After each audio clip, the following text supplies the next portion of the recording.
우리 다볼사이버 성당 교우들 또 얼결에 걸려 들어갖고 제 강의를 듣는 분들 요즘 토요특강 시리즈로 반성, 우리가 인생을 살면서 반성을 해야 돼요. 반성이 없는 삶은 미래가 없어요. 역사도 과거를 돌아보지 않는 역사는 미래가 없다라는 신채호 선생님 말씀도 있지만은 우리 인생도 똑같아요. 우리가 인생을 반성을 해야 돼. 난 정말 잘 살아왔는가? 남편으로, 아내로 잘 살아왔는가? 아버지로, 자식으로 잘 살아왔는가? 또 직장인으로서 회사에서 잘 살고 있는가? 심지어 이건 좀 철학적인 얘기지만 난 한 인간으로 태어나서 정말로 인간답게 잘 살고 있는가, 이런 것에 대해서 반성할 필요가 있어요. 전혀 반성하지 않는 사람은 발전할 수 있는 기회를 잃어버리죠.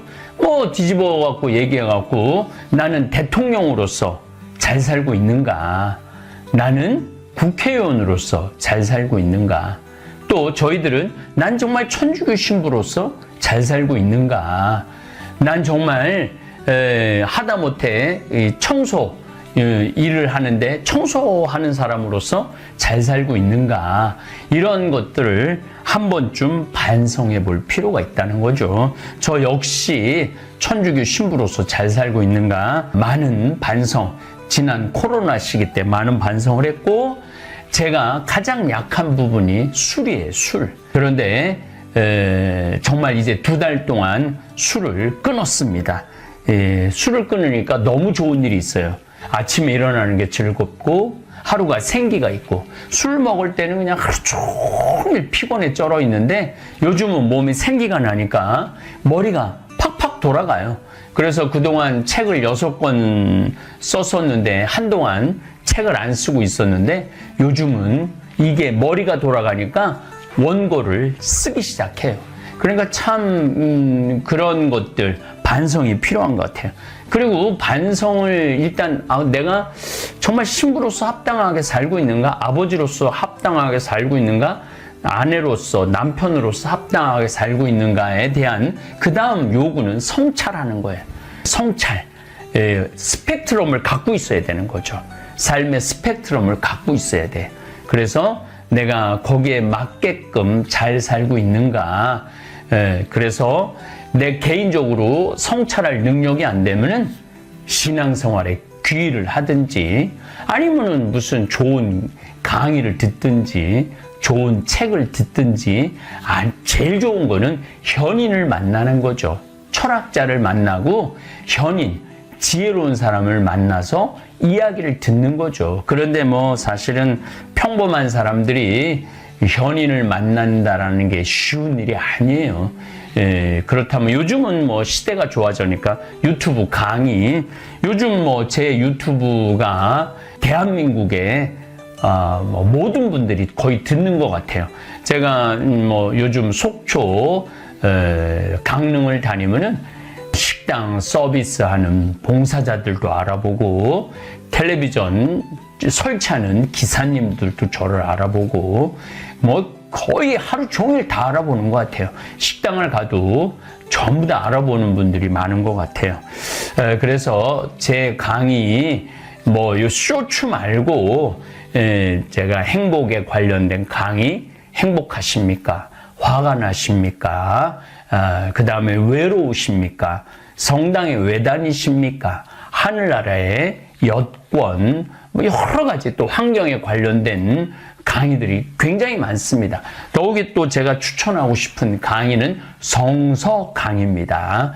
제가 24강짜리 성서 강의도 있고, 또 창세기서부터 출애굽기까지의 성서 강의도 있고, 시편 강의도 있고, 집회서 강의도 있습니다. 그런 것들을 보시면은 여러분들 성찰하는 데 도움이 될 거라는 생각이 들어요.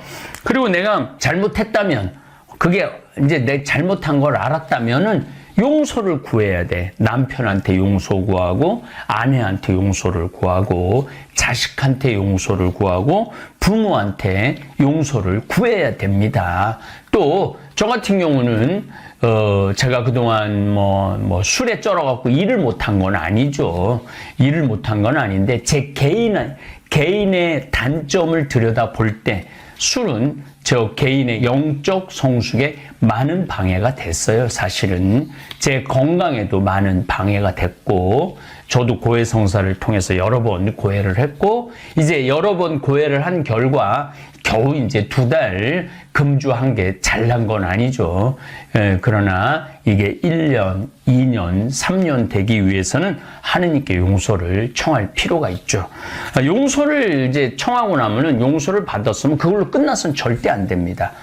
용서로 끝나서는 안 되고 그 죄를 기어 갚기 위한 보속의 행위를 해야 됩니다. 자선의 행위를 하든지 아니면은 희생의 행위를 하든지 저처럼 또 아프리카를 가든지 뭔가 내가 내 죄를 그동안 잘못한 것을 기워 갚기 위한 보속이 필요합니다. 그래서 이번에 5월 19일 날도 제가 소아암 어린이 돕기 한강 서울 시민공원에서 그거를 한 35,000원 참가비를 하면은 그 참가비의 일부분이 소아암 아이들한테 간다고 그러더라고요. 제가 10km 걷기가 자신이 없어요. 사실은 관절염이 있기 때문에 10km 걸으면 다음날 못 걸을 수 있는 가능성이 굉장히 많습니다. 그럼에도 불구하고 신청하고 도전한 이유는 보속할 수 있는 기회를 얻기 위해서 그렇게 노력을 합니다. 자, 그렇다면 이제 제 오늘 강의 내용이에요. 오늘 그럼 이렇게 노력하는 부족한 인간, 이해할 수 없는 인간들이 잘 살아보겠다고 그렇게 용서를 구하고 보석을 구하고 자기 반성을 하는 인간을 이해해 줘야 돼요. 우리의 몫은 이해입니다. 남편이 용서를 청했는데, 아내가 용서를 청했는데, 부모가 용서를 청했는데, 자식이 용서를 청했는데 이해해 주지 않는다면, 용서해 주지 않는다면 그런 세상은 살아가기가 너무너무 각박한 거죠. 그래서 오늘 강의를 듣는 여러분들한테 제가 바라고 싶은 건 바로 이 이해입니다. 이해, 인간을 이해를 해야 돼요. 인간이 참 부족한 존재예요. 남자는 여자를 이해해야 되고 여자는 남자를 이해를 해야 되죠. 그런데 참 그 이해가 어려워요. 남자들 같은 경우 여자를 이해하는 거 너무 어려워요. 여자가 남자를 이해하는 거 너무 어려워요. 우리의 노력이 필요합니다. 그 다음에 삶을 이해를 해야 돼. 어떤 사람은 게으른 사람이 있고, 어떤 사람은 부지런한 사람이 있고, 어떤 사람은 욕심이 많은 사람이 있고, 어떤 사람은 때로 욕심이 없어서 주위 사람들을 괴롭히는 사람이 있어요. 보증 세워줘갖고, 좋아, 보증 서는 거. 그런데 그 보증 빚을 떠안으면은 아내, 자식들이 그거를 떠안아야 되잖아요. 그래서 이런 것들을 다 삶을 이해한다라는 게 참 쉬운 일은 아니지만 그래도 인생을, 삶을 이해를 해야 돼요. 거기에 더 우주의 질서, 봄, 여름, 가을, 겨울, 지금 꽃이 정말로 예쁘게 피죠. 꽃이 왜 필까요? 꽃이 펴야지 열매를 맺어요. 열매를 맺어야지 수확을 합니다. 그래서 우리가 마냥 저 꽃들이 예쁘다. 제가 지난 주에 나주를 갔는데 백꽃이 끝도 없이 펴 있어요. 너무 아름답더라고요. 근데 우리가 단순하게 자 백꽃이 예쁘다 이걸로 끝나면은 사실은 우주의 질서를 이해하는 게 떨어지는 거죠. 백꽃이 왜 펴요?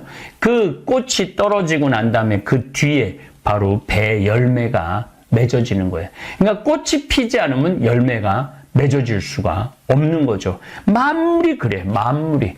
그래서 봄에 꽃이 피고 여름에 열매를 맺고 가을에 수확을 하고 쉬는 것이 우주 질서예요. 우리 인생도 마찬가지예요. 여러분들 지금 16살서부터 24, 5살짜리 아가씨들, 청년들 봐요. 꽃이 피잖아요. 얼마나 아름다워요. 정말로 옆에 있으면 생기가 나고 향기가 납니다. 그 왜 꽃이 피겠어? 하느님의 질서 안에. 그런 매력을 통해서 사랑하는 사람을 만나고 사랑하는 사람을 통해서 또 자식이라는 열매를 맺고 그렇게 우주라는 질서는 이어지게 되어 있는 거죠. 이러한 우주 질서를 이해할 때 사람을 이해할 수 있고 잘못하고 실수하는 사람을 이해할 수 있는 거죠. 그래서 세상살이 요즘 저는 4월 9일 날 지금 이걸 녹화를 하고 있어요. 내일 바로 선거입니다. 내일 선거예요. 강의는 토요일 날 나가겠지만 300명의 국회의원들이 뽑힙니다. 22대 국회. 이 국회라는 것은 사실은 국민들의 마음을 대변하는 사람들이에요.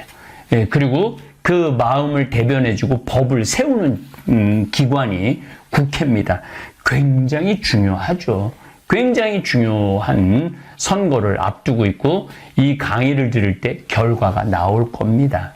떨어지는 국회의원도 있고 당선되는 국회의원들도 있겠죠. 근데 여기에 정말로 순수하게 국민들을 대변하고 좋은 법을 세우는 국회의원들이 당선되느냐? 권력욕, 명예욕, 재산욕 이런 것 때문에 국회의원에 도전하는 사람이 있느냐? 이거에 따라서도 나라의 운명이 좌우가 되기도 하죠. 그래서 내가 국회의원에 대한 이해도가 분명한 국민들이 좋은 국회의원을 뽑는 거죠. 그러기 위해서는 그 국회의원이 정말 공약이 뭔지 제가 이번에 사실은 어떤 공약에 관련된 국회의원을 뽑으라고 얘기를 하려고 그러다가 강의를 안 했어요. 왜냐하면은 너무너무 첨예해요.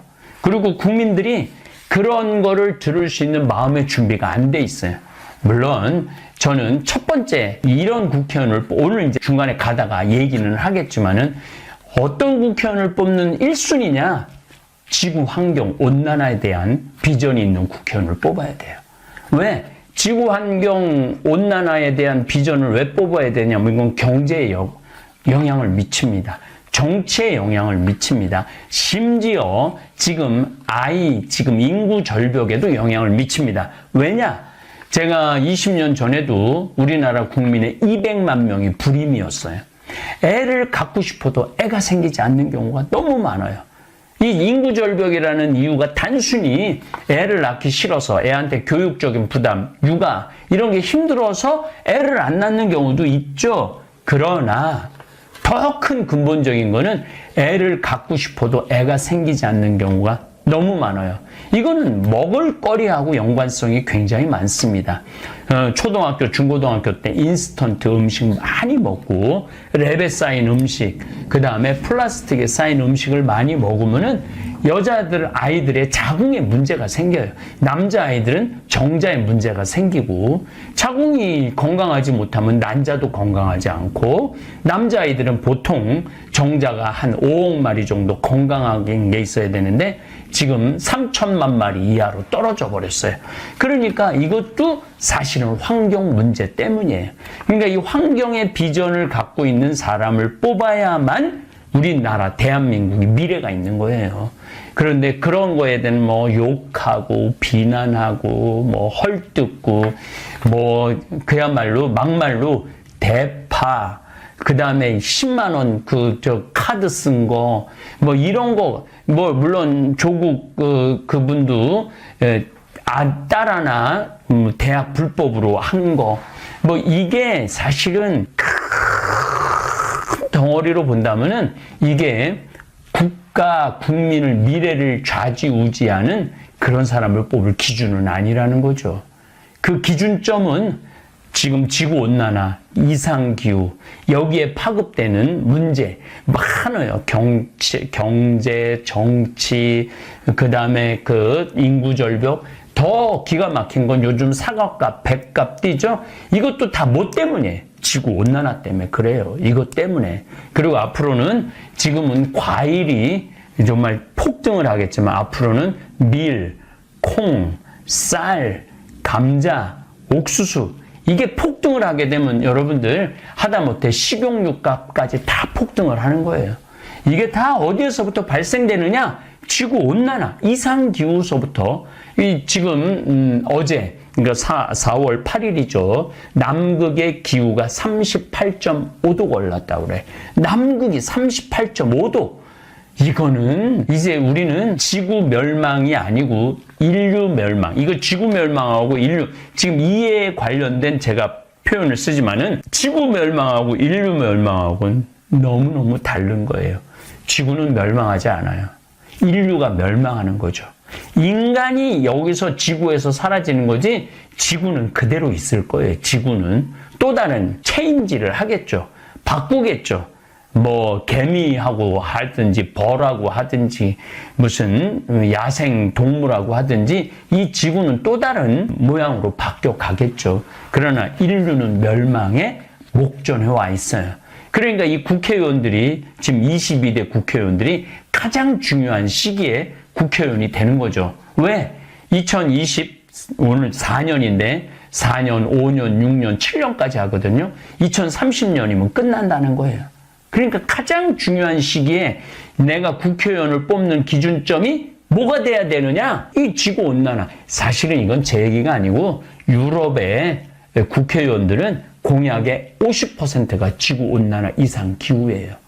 근데 제가 이번에 열어보고 뜯어보고 확인해 본 결과 이런 비전을 제시하는 국회의원은 없더라 이거예요. 뭐 대통령 탄핵, 무슨 영부인 여사, 뭐 특검, 뭐 이런 거에만 우리가 지금 매달려 있는 거예요.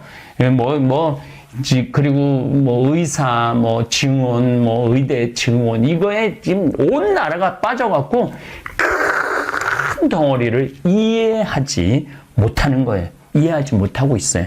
그래서 여러분들도 이 큰 이해의 그 사이클이라고 그러죠. 큰 이해를 가지기를 우리 다볼사이버 교우들은 가지기를 바랍니다. 인간은 인생을 살아가면서 착한 일만 하고 살아가는 사람, 천사들이 있어요. 그러나 또 악한 일만 골라 하는 악마들도 있습니다. 뭐 이렇게 뉴스를 보면은 정말로 선행만 하는 사람들이 있어요. 심지어 돌아가실 때 자기가 모은 큰 모든 전 재산을 할머니들이 착하게 살고 이런 분들 다 기부하는 분들이 있어요. 또 어떤 사람들은 세금 떼어먹고 자기 직원들을 착취하고 이런 악한 악마들도 있어요. 그런데 또 사람은 어떤 때는 착하게 살다가 또 어떤 때는 그 착한 사람이 악하게 변하기도 해요. 그래서 원수를 갚는 경우도 있고 법이고 윤리고 종교고 다 무시하고 악인으로 변하는 경우도 있죠. 또 착하게 살다가도 악한 경우도 있지만 악하게 살다가도 착한 경우도 있어요. 신기하죠? 형제의 배신, 친구의 배신, 사회의 배신을 당하다 보면 착하게 살려고 노력하다가도 악하게 변하는 경우도 있습니다. 반대로 악하게 살다가 인생의 특별한 계기, 신앙생활, 훌륭한 주변 사람들에게 감동받아서 삶의 전환을 맞이하는 사람도 있습니다. 참 복잡하죠. 어떤 사람은 착하다가 악하게 돼 있고 어떤 사람은 악하다가도 착하게 돼 있고 어쨌든 인간은 스스로 이렇게 살아서 참 기쁨과 참 평화를 찾지 못하기에 완전히 새로운 삶으로 전환을 꾀하는 사람도 있습니다. 독일의 철학자 하이데거라는 철학자가 있어요. 존재와 시간이라는 어마어마하게 어렵고 두꺼운 책을 쓴 독일의 철학자인데 이 사람이 할 얘기는 너무너무 많은 사람인데 아주 중요한 말 한마디를 해요. 인간은 세상에 내던져진 존재라는 표현을 합니다. 인간은 세상에 내던져진 존재라고 그래요. 맞는 이야기입니다. 이 세상에서 태어나고 싶은 사람은 단 한 사람도 없습니다. 우리 여기 아주 훌륭한 직원이 지금 촬영하고 있는데 태어나고 싶어하고 태어난 적 있어요? 나는 어느 집에서 태어나야 되겠다. 누구 밑에서 태어나야 되겠다. 결심하고 태어난 적이 없잖아요. 태어나도 보니까 태어난 거예요. 예. 부모 사랑의 결실, 젊은 시절의 쾌락의 잘못된 결실, 더더욱 불행한 경우는 사랑도 없이 성폭행을 당해서 잉태되어 태어난 불쌍한 사람들도 있습니다. 이 세상에 내던져져 버린 인간들이 많아요. 어떤 사람은 왕족 집안에서 태어나기도 하고 부잣집에 화려하게 태어나기도 합니다. 사랑 많은 가정에서 태어나기도 하고 또 폭력이 난무한 평화가 없는 집안에 태어나기도 합니다. 저처럼 지극히 평범한 가난한 집에, 또 가난하다고 해서 지독하게 가난한 집도 아니고 밥 세 끼 먹을 정도로 풍요롭지 않지만 평범한 집에 태어나는 사람들도 있습니다. 그냥 이 세상에 내던져져 뜻하지 않는 고난의 삶을 사람들도 있습니다. 죄를 짓고 싶지 않아도 죄의 굴레 속에서 태어나 아무리 발버둥을 쳐도 늘 어둠의 진흙탕에서 뒹구는 사람들도 있습니다. 우린 그들을 이해를 해야 돼요. 불행하게 태어난 사람들 이해를 해야 돼요. 왜 저렇게 삐뚤어졌을까? 그 사람이 삐뚤어지는 데에 대한 원인이 있어요. 원인이 있기 때문에 이해를 해야 돼요. 물론 좋은 환경 속에서도 삐뚤어지는 사람이 있죠. 그 사람들 이해하고 용서하기란 쉽지 않지만 그것조차도 이해하고 용서해야 되는 게, 그래야만이 이 세상은 돌아갑니다. 그 가운데 자라난 남자, 여자의 삶이 아주 죄악 속에서 연꽃처럼 피어나기도 하지만 악인이 되어 자기도 파괴하고 이웃도 불행의 나락으로 끌고 가는 사람들도 있습니다. 인생을 30년, 50년, 60년을 살면서 수많은 인간을 만납니다. 그런데 편안하고 사랑스럽고 행복한 이웃도 만나지만 도저히 이해할 수 없는 인간을 만날 때도 있고, 그 인간 때문에 인생 자체가 고통의 나락으로 떨어지는 경우도 있습니다. 그러나 인간을 이해하고 세상을 이해하고 삶의 질서를 조금만 이해한다면 용서가 가능하고 받아들이고 그 죄악의 굴레 속에서 해방될 수 있습니다. 예수님은 이렇게 말씀하십니다. 내 이웃이 잘못하면은 7번뿐 아니라 70번이라도 용서하라고 그래요. 7번뿐 아니라 70번이라도. 이게 뭐냐면은 인간은 누구나 잘못할 수 있다는 거예요. 누구나 잘못할 수 있기 때문에 우리가 용서할 수 있는 자격이 있는 사람은 용서해야 된다는 얘기예요. 다음 시간에는 이 예수님이 7번뿐 아니라 70번이라도 용서하라라는 이 기가 막힌 가르침에 대한 설명을 드리도록 하겠습니다.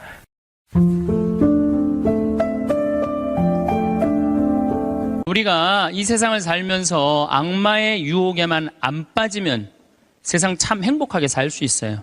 악마는 주로 우리 예수님한테 광야에서 했던 유혹처럼 돈에 대한 유혹, 빵에 대한 유혹, 절을 하면 권세와 영광을 준다는 이 권세와 영광에 대한 유혹, 그 다음에 하나님이 계실까 안 계실까 예루살렘 성전에서 뛰어내려 보라는 신앙의 유혹을 우린 늘 받고 살아요. 일생을 살면서. 아마 여기 계신 분들 중 그 유혹에 안 빠질 수 있는 분은 단 한 분도 없어요. 늘 빠져요. 근데 그 유혹을 극복할 수 있는 방법이 데살로니가 전서 5장 16절에 나와 있어요. 항상 기뻐하여라. 끊임없이 기도하여라. 어떤 처지에서든 감사하여라. 여러분도 어때요? 세상 사는 거 기쁘세요? 안 기쁘세요? 기뻐요? 근데 항상 기뻐요? 그게 문제예요. 성서에는 뭐라고 나왔어요? 항상 기쁘라고 그랬어요. 우리가 80평생을 산다고 보면은 일을 하는데 26년을 쓴대요. 일을 하는데 잠을 자는데 한 23년을 쓴대요. 그걸 밥 먹는데 6년을 쓴대요. 그 다음에 사람 기다리는데 6년을 쓴대요. 그리고 텔레비전 보는데 10년을 쓴대요. 근데 너무 기뻐갖고 막 웃으면서 그 기쁨을 만끽하는 거는 22시간 3분밖에 안 된대요. 80평생에. 항상 기쁜 게 아니야, 항상 기쁜 게. 근데 성서에는 항상 기쁘라고 그랬는데 우리는 22시간 3분밖에 안 기쁘단 말이에요. 여러분들 월세 살고 전세 살 때 꿈이 뭐예요? 나는 17평 아파트라도 내 이사 안 다니고 내 집 하나 가졌으면 원도 한도 없겠다. 그래갖고 정말로 열심히 돈을 모아갖고 17평짜리 아파트를 샀어. 방 2개짜리인데 너무 좋은 거야. 이제 이사 안 다녀도 되니까. 그래갖고 쓸고 닦고 그냥 그 방 2개 그냥 빛이 번쩍번쩍 나요. 그렇게 행복하게 사는데 갑자기 친구가 참이슬 아파트 32평짜리 아파트 이사간 친구가 나 이 32평 아파트 샀다고 집들이 한다고 오라 그래갖고 그 집에 딱 갔는데 이런 우리 집 17평이 그 집 베란다에 들어가게 생긴 거야. 그때부터 기뻐요, 안 기뻐요? 안 기뻐요. 이때부터 목표가 바뀌어요. 17평에서 뭘로 바뀌어요? 32평으로 바뀌어. 그래갖고 그냥 허리띠를 졸라매. 제일 만만한 게 뭐야? 교무금이야. 7만 원 내던 거 그냥 3만 원으로 딱 줄이고 열심히 그냥 한 10년을 모았어. 10년을 모았는데 모아갖고 경남 아파트 32평 샀어. 32평 사갖고 그냥 너무 행복한 거야. 근데 이 32평에는 안방에 샤워실도 있고 화장실도 있는 거예요. 온 세상을 다 얻은 것 같아. 그냥 너무 행복한데 아니 친구가 천당역 분당에 50평짜리 아파트 샀다고 초대를 하네. 거기 와보니까 우리 집 32평이 어디에 들어가게 생긴 거예요? 그 집 거실에 들어가게 생긴 거야. 우리가 이 세상을 살면서요 욕심을 부리다 보면은요 항상 기쁘지 않아요. 세상적인 욕심은요 채워도 끝이 없어요. 그래서 바다는 채워도 사람 욕심은 못 채운다는 거예요. 여기 계신 분들 혹시 난 지금 너무 괴로워, 내가 사는 게 힘들어, 뭐 때문에 힘드느냐면 지금 현실이 힘든 게 아니에요. 여러분들 욕심이 너무 많아서 힘든 거예요. 이유는 다른 거 하나 없어요. 그런데 우리가 목표가 하늘나라인 사람, 나는 이 세상적인 게 날 좀 실망시킨다 하더라도, 이 세상적인 출세를 좀 못했다 하더라도 나의 최종 목표는 하늘나라다.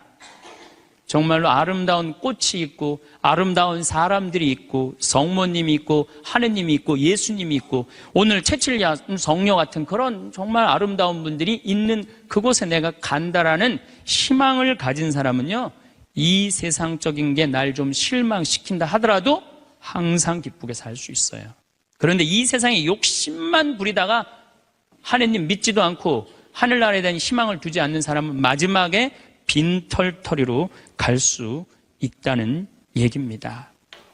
제가 평창에서 우리 생태마을에 한 100명 정도 시각장애자들이 와서 강의를 들었어요.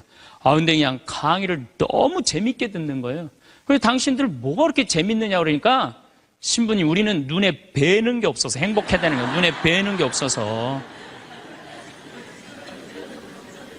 여러분들 우리는요 그분들은 눈에 뵈는 게 없어서 행복하다 그러는데 우리는 왜 안 행복하냐면 너무 보는 게 많아서 불행한 거예요.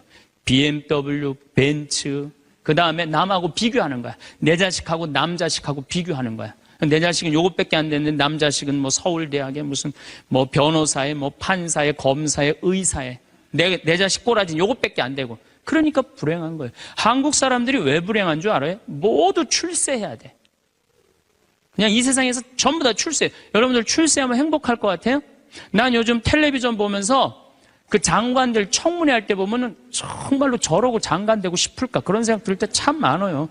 얼마나 인간적으로 모욕을 받아요. 그렇지 않겠어요? 사실 그 사람들도 나름대로 열심히 산 사람들인데 얼마나 모욕을 많이 당해요. 저는 오늘 우리 여기 신부님 왔는데 뭐 파리나 뭐 십자가 합창단 여기 온다며요. 오늘 완전히 하루 만에 완전히 매진됐다고 그러더라고요. 역시 비전동 대단한 비전 있는 본당이라 역시 틀려요. 그런데 나는 더 놀란 게 뭐냐면은 파리나무 십자가 합창단이 세계 최고예요. 그런데 우리 전 신부님이 여기 평택 데리고 합창단 꼬마아이들 합창단 해놨다며요. 얘네들 음도 잘 못 맞춘대요. 그런데 그 무대에 얘네들을 세우겠다는 거예요. 일반 사람들은 자존심 상하고 기분 나빠서 안 세울지도 몰라요. 창피하다고. 그런데 그 아이들이 노래하는 것 자체로 오케이라는 거예요. 본당 시민이 말씀하시기를. 그런 정신이 중요해요. 내가 좋아하는 일 하면 되지. 꼭 출세해야 돼? 그렇지 않겠어요? 여러분들 여기 안 행복하세요? 여기 장관들 있어요? 국회의원들 있어요? 없잖아요. 그럼 우리 다 불행해야 돼요? 아니죠. 내가 오늘 얼마나 즐겁게 일을 하느냐, 그거 하나라도 우리는 얼마든지 행복할 수 있어요. 학벌, 서울대학 카이스트, 이번에 3월 달에 카이스트 아이들 4명 자살한 거 여러분들 아시죠?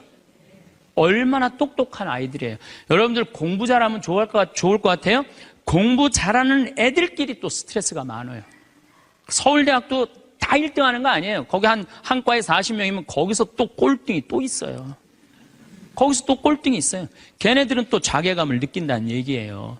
그래서 학벌, 내가 뭐 우리나라의 그 좋다는 대학, 최고의 대학 졸업한 남편을 둔 부인들, 얼굴 밝은 부인들 별로 못 봐요. 하도 남편이 잘난 척을 해갖고 거기에 눌려갖고 그냥 찌그러져서 사는 여자들 많이 봐요. 그러니까 학벌 좋다고 내 자식 뭐 그냥 서울대 나왔다고 이 내 딸 결혼시키는 거 결코 지혜로운 게 아니에요.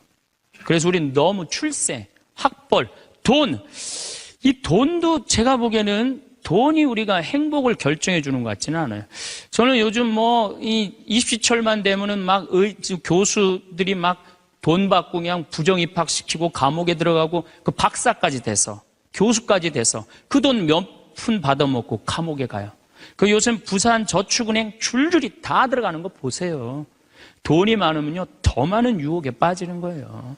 제일 행복한 사람이 어떤 사람인지 아세요? 1 더하기 1은 일하고 내가 벌은 만큼만 쓰는 사람이 제일 행복해요.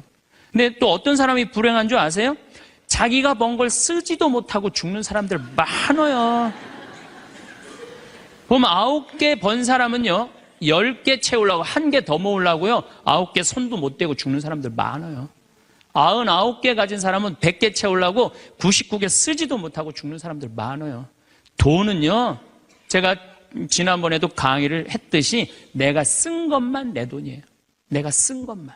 살아오면서 여러분 이제까지 살아오면서 여행 다니고 맛있는 거 먹으러 다니고 성당 봉헌하고 여기 이 땅 사는데 위대한 일 하신 분들 땅값 내고 이것만 내 돈이에요. 내가 여기 비전동에서 제일 열받을 때가 언제였느냐면은 IMF 때 여기 내가 있을 때 터졌거든요. 근데 우리 교우들 20억 30억 날라간 교우들 많아요. 여기 안에. 근데 술이 취해갖고 나한테 와갖고 뭐라는 줄 알아요? 신부님 이렇게 망할 줄 알았으면은 하루아침에 날릴 줄 알았으면 성당에 봉헌이라도 많이 할 걸. 내가 이 성당에서 내가 그 경험을 했다니까. 제일 열받는 거야. 다 잃어버리고 후회하지 말고 언제 해요? 있을 때 하세요. 있을 때. 그러니까 여기 지금 땅 산 거 열심히 봉헌하세요. 돈이 나를 행복하게 하는 건 아니에요. 또 우리나라 사람들은 외모를 너무 따져. 외모를. 이 4가지가 우리나라 사람들이 기쁘지 않는 이유 중에 하나래요. 그래갖고 그냥 텔레비전 보면 그냥 저는 요즘 나이를 먹어서 그런 게 아니라 연예인을 구분을 못 하겠어요. 다 그놈이 그놈 같고 그 여자가 그 여자 같아요. 다 똑같이 생겼어. 어떻게. 그런데 얼굴 잘생긴 남자들 여러분들 같이 살아보는 여기 자매님들 어때요? 속 끓어요 안 끓어요? 끓어요. 얼굴 남자 얼굴은요 그저 둥글둥글하니 투실투실하니 그냥 후덕한 그런 얼굴이 제일 좋은 거예요. 잘생겨봤자요 바람이나 피고 골치 아파요. 또 여자 얼굴 이쁘면은 그거 피곤해요. 이 남자 저 남자 찝쩍찝쩍 거려서. 얼굴은 그저 나같이 씹다 뱉은 수제비 같이 생긴 게 제일 좋은 거야. 제일 좋은 거예요. 우리가 이 출세, 학벌, 돈, 외모만 매달리지 않고 나 생긴 대로만 사는 사람은요 너무 즐겁게 살아요. 우리나라 직업 행복 지수 1등이 사진작가예요. 사진작가. 사진 찍는 사람들이 제일 행복하대요. 자연 다니면서 마음껏 세상을 다 담을 수 있잖아요. 얼마나 좋아요. 그러니까 여러분들 내가 원하는 일을 지금부터 찾아서 하라는 거예요. 여러분들 쉽게 안 죽어요. 여러분들 앞으로 지금 50대신 분들 손 들어보세요. 50대신 분들 손 들어보세요. 나 50 넘었다. 여러분들 앞으로 60년 남아있어요. 60년 동안 밥 먹고 자고 이 일만 할 수 없어요. 내가 원하는 일을 하다 죽어야 돼. 원하는 일을 하다 죽어야 돼. 지금부터 그 일을 찾아 나서야지 여러분들 행복해요. 그 시각장애우들이 아시면 우리 눈에 뵈는 게 없어서 행복하다 그러더니 그분들이 우리 생태마을 앞마당에 보면 강이 내려다 보여요. 강이 내려다 보이는데 내 형제가 이 시각장애자인데 눈에 열이 너무 많았고 눈을 차라리 빼버리는 장애우들이 많아요. 그래서 아예 빼는 교우들도 있어요. 근데 눈을 정말로 다 뺀 형제 넷이서 그 강을 이렇게 내려다 보면서 내려다 보는 건지 안 내려다 보는 건지 잘 몰라도 얘기를 하는 걸 내가 들었어. 야, 베드로야, 내가 우리나라 참 많이 다녀봤는데 이렇게 경치 좋은 데는 처음이라는 거예요. 그래서 내가 물어봤어요. 아니, 뭐가 그렇게 경치가 좋은지 당신이 어떻게 아느냐고. 신부님, 강물 소리 들리지 않느냐 이거야. 그 다음에 새소리 들리지 않느냐 이거야. 그 다음에 느티나무가 있는데 바람에 느티나무 흔들리는 소리 들리지 않느냐. 그 다음에 5월달에 꽃이 만발했는데 이 꽃 향기 미친다는 거, 맑은 공기에. 아니, 눈이 없는 우리, 보이지도 않는 우리 시각 장애우들도 이렇게 경치 좋은데 처음이라는데 우리는 그냥 두 눈을 다 뜨고 이 아름다운 별도 보고 하늘도 보고 단풍도 보고 이 평택 들판도 보는데 내가 안 기쁘다. 이 사람들 어때요? 영적으로 단단히 병든 것 같지 않아요? 혹시 여러분들 지금 난 안 기쁘다, 이분들 영적으로 병든 분들이에요. 이거 눈 지금 뜨고 있는 것만 해도 얼마나 은혜로운 거예요. 눈 하나 갈아 끼는데 1억이야 1억. 두 개 갈아 끼면 2억이야 2억. 지금 나 쳐다보고 있는 분들 여기 지금 2억 깔고 지금 쳐다보고 있는 거예요. 엄청나게 부자들이 여기 앉아 있는 거 지금. 자, 여러분들 심장 하나 갈아 끼는데 5천, 간 갈아 끼는데 7천, 신장 갈아 끼는데 3천이에요. 그럼 요거 합치면 3억 5천이에요. 그런데 오늘 아침에 이 중국의 사형수들 장기 매매를 한다고 그러죠? 참, 나 깜짝 놀랐어요. 이 간 하나 매매하는데 1억 5천이래. 신장 7천만 원. 다 따블이야 보니까. 이 공식적으로 인터넷에 나온 자료보다 훨씬 더 비싸요. 그러니까 여러분들 그걸로 따진다면 여러분들 기본적으로 지금 한 6억 지금 갖고 있는 거예요. 팔 하나 갈아 끼는데 400, 양팔 800, 양다리 1600 이거 합치면은.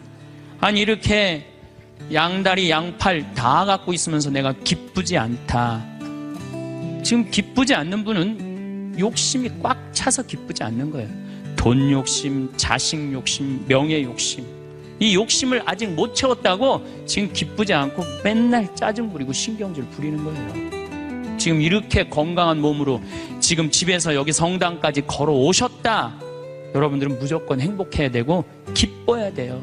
여기 여기 자해원에 한번 가보세요. 여기 뇌수정에 걸린 아이들, 뇌가 얼마나 큰지 몸보다 머리가 더 커요.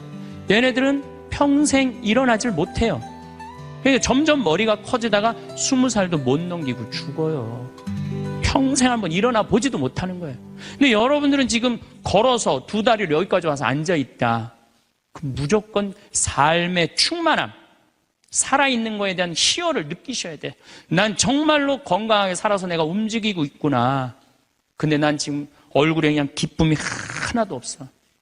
이분은 뭔가 영적으로 병이 든 분이에요. 치료가 필요해, 영적으로. 그럼 어떤 사람이 기쁘냐 하면은 긍정적인 사람이 기뻐요. 부정적인 사람은 기쁘지 않아요.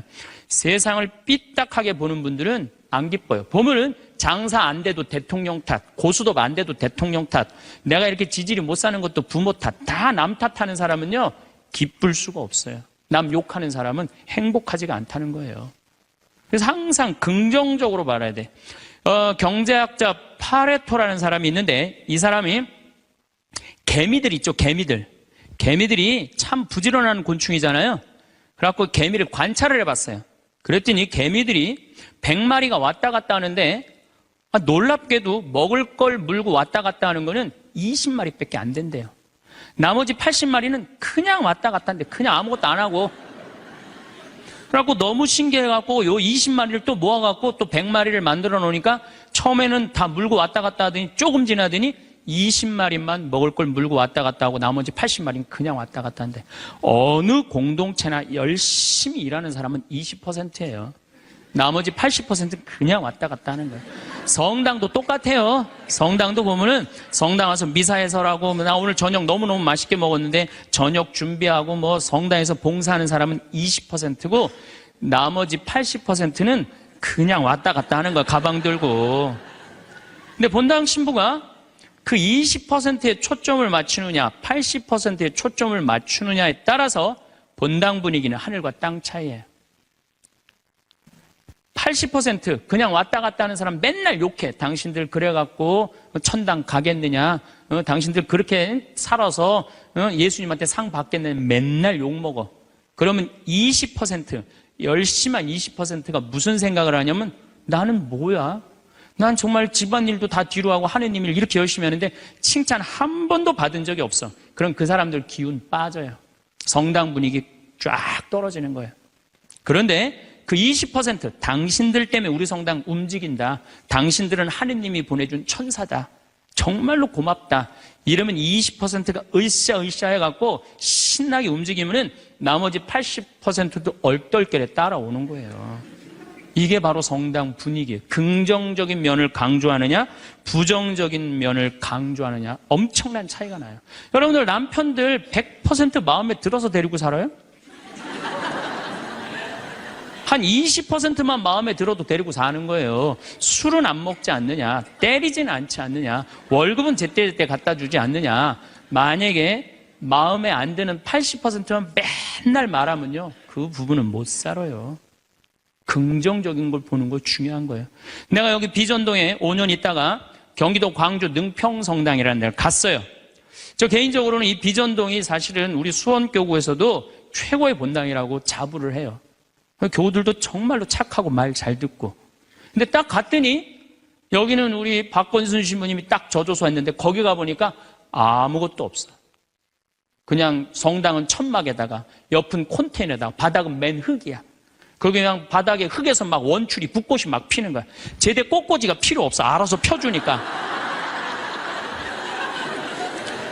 갔는데 분당 요한성당에서 500명을 주고 경기도 광주에서 100명을 주고 경기도 죽전성당에서 150명을 줬어요. 750명이야.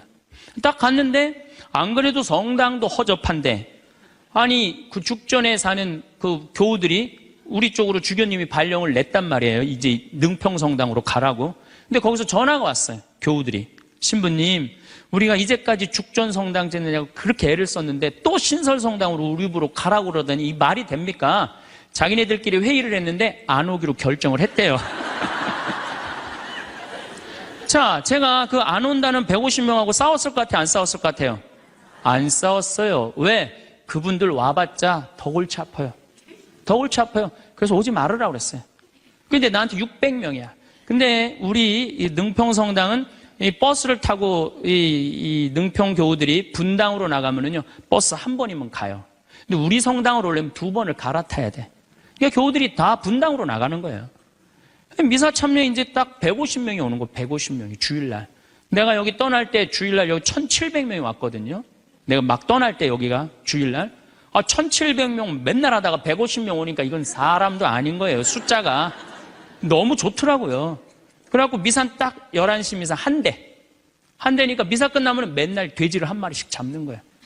맨날 돼지를 먹는 거예요. 맨날. 내가 내면 총회장이 내고 총회장이 내면 부회장이 내고 돌아가면서. 그때는 돼지가 한 마리에 15만 원밖에 안 했거든요. 그래도 내가 가정방문 다니면 막 개 키우는 집에 있으면 뭐 이런 걸 키우냐고 먹자고 그냥. 잘 아실 거예요. 내가 얼마나 좋아하는지. 그래갖고 그냥 맨날 성당 마당에서 불을 지펴놓고 맨날 먹는 거야. 그런데 놀랍게도 우리 성당 마당이 분당으로 나가면요, 마당이 보여요. 그 분당 미사 참여 나가는 교우들이 맨날 성당 마당에서 그냥 불이 지글지글 일어난단 말이야. 저게 뭔가 하고 교우들이 자꾸 하나 둘씩 오기 시작하는 거야. 점점 교우들이 느는 거예요. 근데 이 1년이 지났는데 죽전에서 안 오겠다는 교우들이 전화가 왔어요. 자기네들이 회의를 했는데 오기로 결정을 했대요.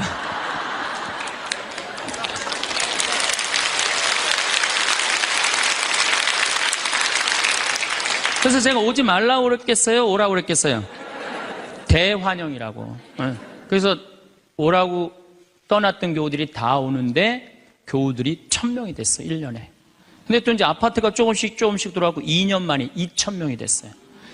그냥 너무 즐겁더라고요. 또 거기는 교우들이 그 시골 교우들이라 산에 가고 개구리 잡아오고 뭐 하여튼 난 환경운동하는 신부인데 너구리 잡아오고 별걸 다 잡아와.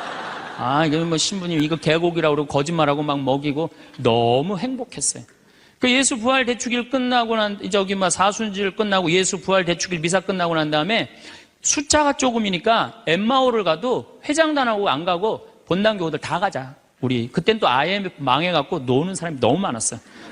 다 가자니까 너무너무 좋아하는 거야. 내가 애들한테 물어봤어요. 초등학교, 중고등학교 애들한테 야, 니네들 지금 학교 가는 게 중요하냐? 예수님 부활해갖고 지금 우리 엠마오 가는데 엠마오 가는 게 중요하냐? 그랬더니 애들이 엠마오 가는 게 중요하다는 거예요. 야외 학습 신청해. 그래갖고 엠마오 100명씩 데리고 평창에 놀러 가고. 너무너무 즐거운 거예요. 점점 즐거운 거. 교우들이 3년째 됐는데 성당을 자꾸 짓재는 거예요. 이제 교우가 2000명으로 늘어나니까. 나는 안 짓는다. 얼마나 아름다우냐. 그냥 땅바닥에서 그냥 원추리 붓고 피고 그러는데. 아니, 짓재는 거예요. 그럼 저 보자. 그래갖고 3년 9월에 시작해갖고 4년 부활절 입당을 했어요. 7개월 만에 성당을 줬어요. 7개월 만에. 우리 교우들이 봉헌식 하는 날, 또 봉헌식 하는 날도 내가 초등학교 애들한테 물어봤어요. 얘들아, 지금 하느님 집이 젖었는데 학교가 중요하냐? 성당 봉헌하는 게 중요하냐?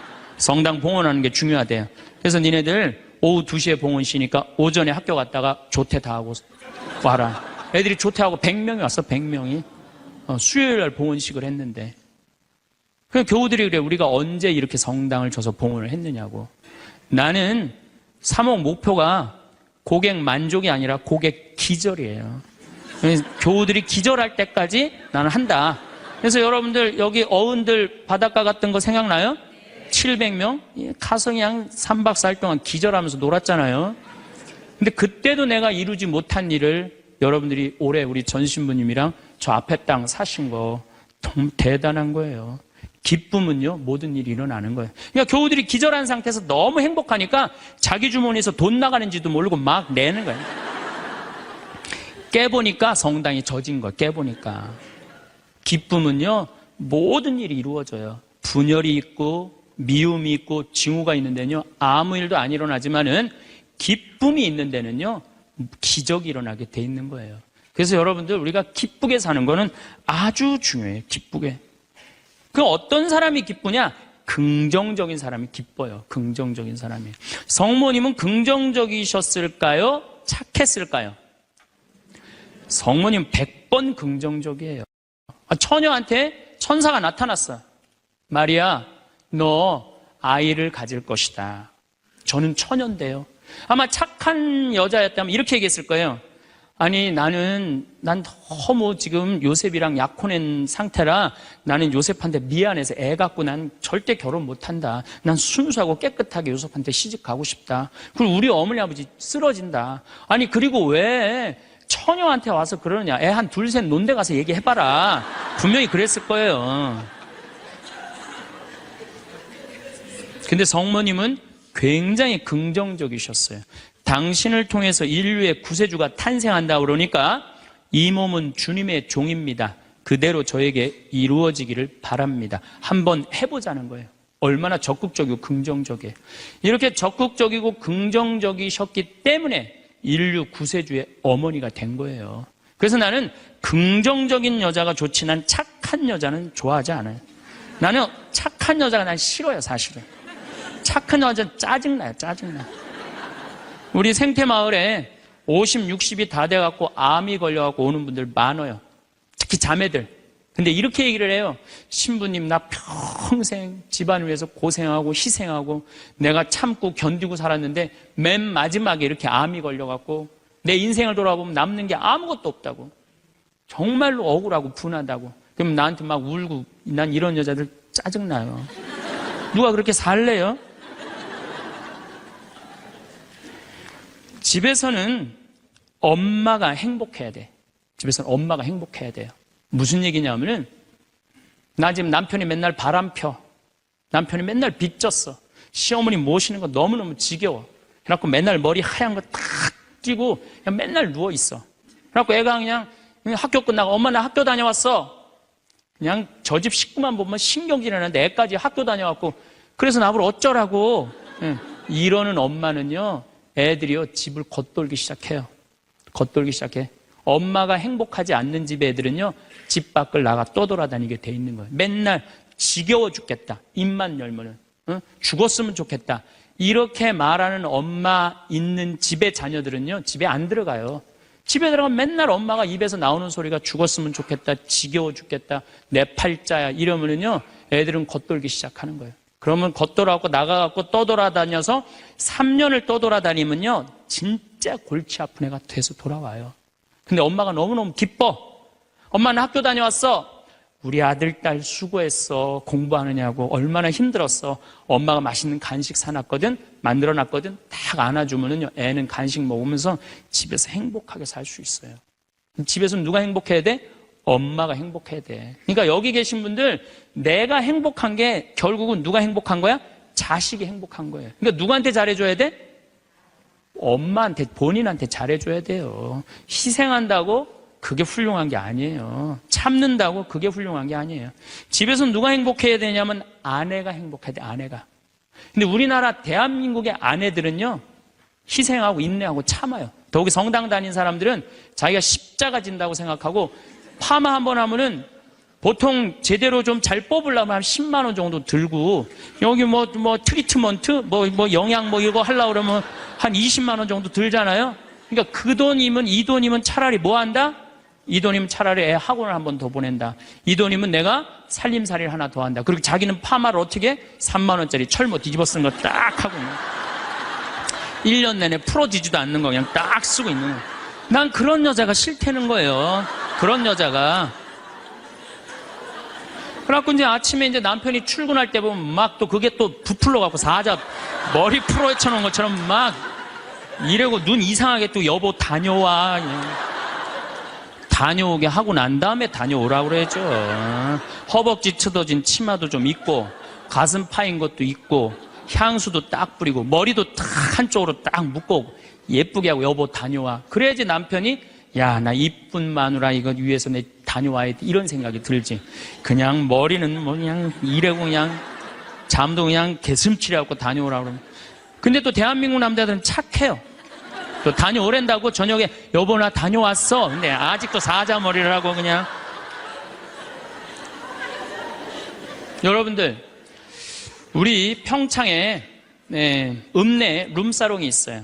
근데 룸사롱이 있는데 내가 오후 2시에 목욕을 갈 때가 있어요. 근데 우리 평창 목욕탕이 읍내에도 있지만 이 동네에 떨어진 목욕탕이 하나 있어요. 근데 그 목욕탕에서는 봉고를 운영을 해요. 시골 사람들 42개리가 있거든요. 그러니까 시골 사람들이 목욕하려고 그러면 전화하면 봉고 가서 데리고 와요. 근데 거기 아가씨들도 전화하면 우리 그 목욕탕이 봉고를 가지고 데리고 와요. 내가 목욕 2시에 갈 때 그 아가씨들이 같이 봉고를 타고 들어올 때가 있어요. 내릴 때 보면은요, 정말로 저런 여자들하고 무슨 술 맛이 나갖고 술을 먹을까 이런 생각이 들어요. 하여튼 밤새 술 먹고 그래서 겨우 이제 정신 차리고 나오니까 이상하잖아요. 나도 이제 목욕탕 들어오고 그 아가씨들도 목욕탕 들어가. 그런데 목욕이 끝나고 그 아가씨들이 꾸미고 나오면요, 들어갔던 아가씨들이 아니에요. 얼마나 예쁜지요. 술이 확 땡긴다니까 그 아가씨들 보면은. 여기 계신 여러분들도 본인한테 조금만 투자하면은, 본인을 조금만 가꾸면은 참 예쁠 거예요. 근데 자기 무슨 군인이야? 철모 딱 쓰고 옷도 1년 내내 그냥. 지금도 내가 분명히 여기 방송 촬영한다고 그랬는데 다 까만 옷 입고 왔어. 좀 이쁜 옷 좀 입고 오라고 그랬더니 그게 누가 이 보면은 좋겠어요. 결코 그게 잘하는 게 아니에요. 자기한테 투자하는 게 누구를 기쁘게 해주는 거냐면 자식하고 남편을 기쁘게 해주는 거야. 내가 결혼 20년이 됐어. 내가 자식 생일 차려주고 남편 생일 차려주고 시부모 생일 다 차려줬어. 근데 정작 내 생일이라고 뻑적지게 차려놓기가 좀 그렇잖아요. 그렇죠 여러분들? 우리 자매님도 그러시죠? 생일은 생일인데 아무도 안 알아주니까 미역국을 하나 딱 끓여놨어. 근데 역시나 남편이 웬 미역국을 훌딱 먹고 나가버렸어. 그럼 그때부터 울기 시작하는 거예요. 응? 20년 동안 내 생일 한번 기억을 못 해주고 저렇게 무심할 수가 있느냐고. 혹시 저녁에 내 생일 기억해 줄까? 저녁에 그날따라 술이 떡이 돼갖고 들어왔어. 그럼 이제 나한테 와갖고 이제 신세한탄을 하는 거야. 신부님, 나는 내가 결혼한 지 20년이 돼갖고 정말로 먹고 싶은 거, 쓰고 싶은 거, 입고 싶은 거 안 하고 내 자식들 저렇게 키우고 살림살이 이렇게 했는데 20년 동안 내 생일 한 번도 기억해 주지 않는다고. 난 정말로 너무 불행하고 슬프다고. 그리고 막 나한테 와서 우는 여자들, 난 그런 여자들이 싫어요. 자, 내가 생일이야. 내 남편이 기억을 못 하는 것 같아. 그럼 오후에요, 남편 직장 근처에 나가세요. 나가고 전화하세요. 여보, 내가 결혼한 지 20년째 생일이고 내가 지금 50번째 내 생일이야. 내가 오늘 생일이 너무 기뻐, 즐거워. 나 너무 행복해 사는 게. 그래서 오늘 생일을 맞이해서 내가 한턱 쏠 테니까 나와. 내가 내면 되지. 그걸 그냥 기억해 줄래나 안 해줄래나, 역시 올해도 안 해주는구나. 그리고 울고 그냥 청승을 떨어요. 난 그런 여자가 싫다니까요. 내가 내면 될 거 아니에요. 그렇죠? 내가 멋있게 내면 될 거 아니에요. 무슨 돈으로 애 휴학시키고, 학교 무슨 학교야. 엄마 생일도 모르는 놈 대학 보내서 뭐해요. 그렇지 않겠어요? 결혼 25주년이 됐어. 10주년도 까먹더니 20주년도 까먹더니 25주년은 기억해 줄래나. 한 달 전부터 계속 기다리는 거. 혹시 결혼 기념일 뭘 해줄까. 근데 역시 그날도 그냥 넘어갔어. 나한테 와갖고, 신부님, 난 결혼 25주년 동안 한 번도 기념일을, 선물을 받아본 적이 없다고. 그럼 막 눈물 흘리는 그런 여자들이 난 싫어요. 결혼 25주년인데 남편이 기억을 못하는 것 같다? 그럼 어떻게 하시면 돼요? 여보, 내 결혼 25주년인데 이번에 제주도가 7대 경관으로 뽑혔대. 내가 예약해놨거든. 일주일 동안. 다 다음 주 휴학. 휴가 내. 같이 갔다 오자. 내가 내면 되지. 내가 내면 되지 않겠어요? 근데 자기를 위해서 투자하는 걸 나쁘다고 생각해요. 그리고 20년 동안 인상을 쓰고 사는 거예요. 그리고 그 집을 전부 어둡게 만드는 거예요. 집에서 누가 행복해야 돼? 아내가 행복해야 돼. 아내가 행복해야 돼요. 집에서 누가 행복해야 되냐면은 며느리가 행복해야 돼. 며느리가 스트레스를 받고, 남편한테 스트레스를 받고, 자식한테 스트레스를 받으면요, 시부모는요 더 미치는 거예요. 뭐가 기쁘다고 시어머니를 모시겠어요. 그러니까 여기 있는 우리 형제님들, 내가 남은 인생, 이게 참 안 죽는 게 문제예요. 옛날에는요, 평균 연령 46세 때는요, 조금 못 살아도, 남편이 속색여도, 시부모가 힘들게 해도 다 참고 살았어요. 왜 참고 살았는지 아세요? 몇 년만 참으면 죽을 거니까. 몇 년만 참으면 죽을 거니까 다 참고 살았어요. 요즘은 참고 살아도 50부터 110살까지 60년을 어떻게 참고 살아요. 뭔가 긍정적인 문제를 해결을 하고 행복하게 살아가야죠. 그러니까 집에서는 누가 행복해야 되냐면 며느리가 행복해야 돼. 그러니까 여기 있는 형제님들은 누구 행복만 책임지면 행복하냐면 마누라, 아내, 집사람만 행복하게 해주면요, 여러분들 일생은, 남은 생은 전부 편안해요. 남은 생은. 그래서 집에서는 이제는 21세기는 누가 행복해야 되냐면 여자가 행복해야 돼. 여자가 행복해야지 모두가 행복한 시대가 오는 시대가 됐다는 얘기예요. 성모님도 뭐라고 그랬어요? 내 영혼이 주님을 찬송하며 나를 구하신 하느님 생각에 내 마음 기뻐 뛰노나이다. 성모님이요, 그렇게 불행하게 산 게 아니에요. 굉장히 행복하게 사셨어요. 내 마음 기뻐 뛰논다. 그리고 인류의 구세주를 계속 키우셨는데 얼마나 행복하겠어요. 물론 마지막 날 아들 돌아가신 거 너무너무 마음 아팠지만은 금방 살아났잖아, 3일 만에. 그렇지 않아요? 근데 우린 뭐 통보의 어머니, 뭐 고통의 바다 이러는데, 내가 보기에는 성모님은요 굉장히 행복한 분이에요. 내 마음 기뻐 뛰논다 그랬잖아요. 또 성모님이 엘리사벳을 찾아갔을 때 엘리사벳이 뭐라 그래요? 주님의 어머니가 나를 찾아주시다니 이게 어찌된 일입니까? 내 태중에 있는 이 아기도 기뻐서 뛰놀았다 그래. 세례자 요한도 성모님의 어머니가 오니까 이게 얼마나 생동감 있는 찬양이에요. 성서에는 슬픈 것만 있는 게 아니라는 거예요. 기쁨이 너무 많다는 거예요. 결정적으로 우리가 예수님을 십자가상의 예수님만 생각하는데 그렇지 않다는 거예요. 요한복음 13장에 보면 예수님이 제자들의 발을 씻어줘요. 발을 씻어주고 난 다음에 마지막 유언을 해요. 뭐라고 유언을 하냐면은 나는 포도나무요 너희는 가지로다. 너희들이 정말로 내 옆에 붙어 있으면은 많은 열매를 맺을 것이다. 내 곁에 떠나지 말아라. 나하고 하나가 됐으면 좋겠다. 그리고 제자들을 향해서 뭐라고 그래요? 아버지, 이 사람들이 하나 되게 해주십시오. 아버지와 내가 하나이듯이 이 사람들도 하나 되게 해주십시오. 그리고 나는 간다. 내가 가야만이 누가 오신다? 성령께서 오신다. 너 성령께서 오시면 너희들은 물어볼 게 아무것도 없다. 그리고 맨 마지막에 이런 말씀을 하세요. 내가 이 말을 너에게 하는 이유는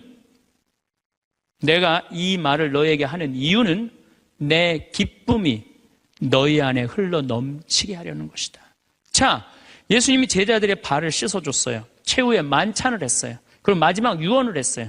유언 맨 끝에 뭐라고 그랬냐면 내가 이 말을 하는 이유는 내 기쁨이 너희 안에 흘러 넘치려는 것이다. 지금은 고통의 시간이 다가오지만은 나중에 마지막 날에 하늘나라의 문이 열리면 너희들은 물어볼 것도 아무것도 없고 그 하늘나라를 얻었다는 기쁨에 너희들 가슴이 터질 것이다.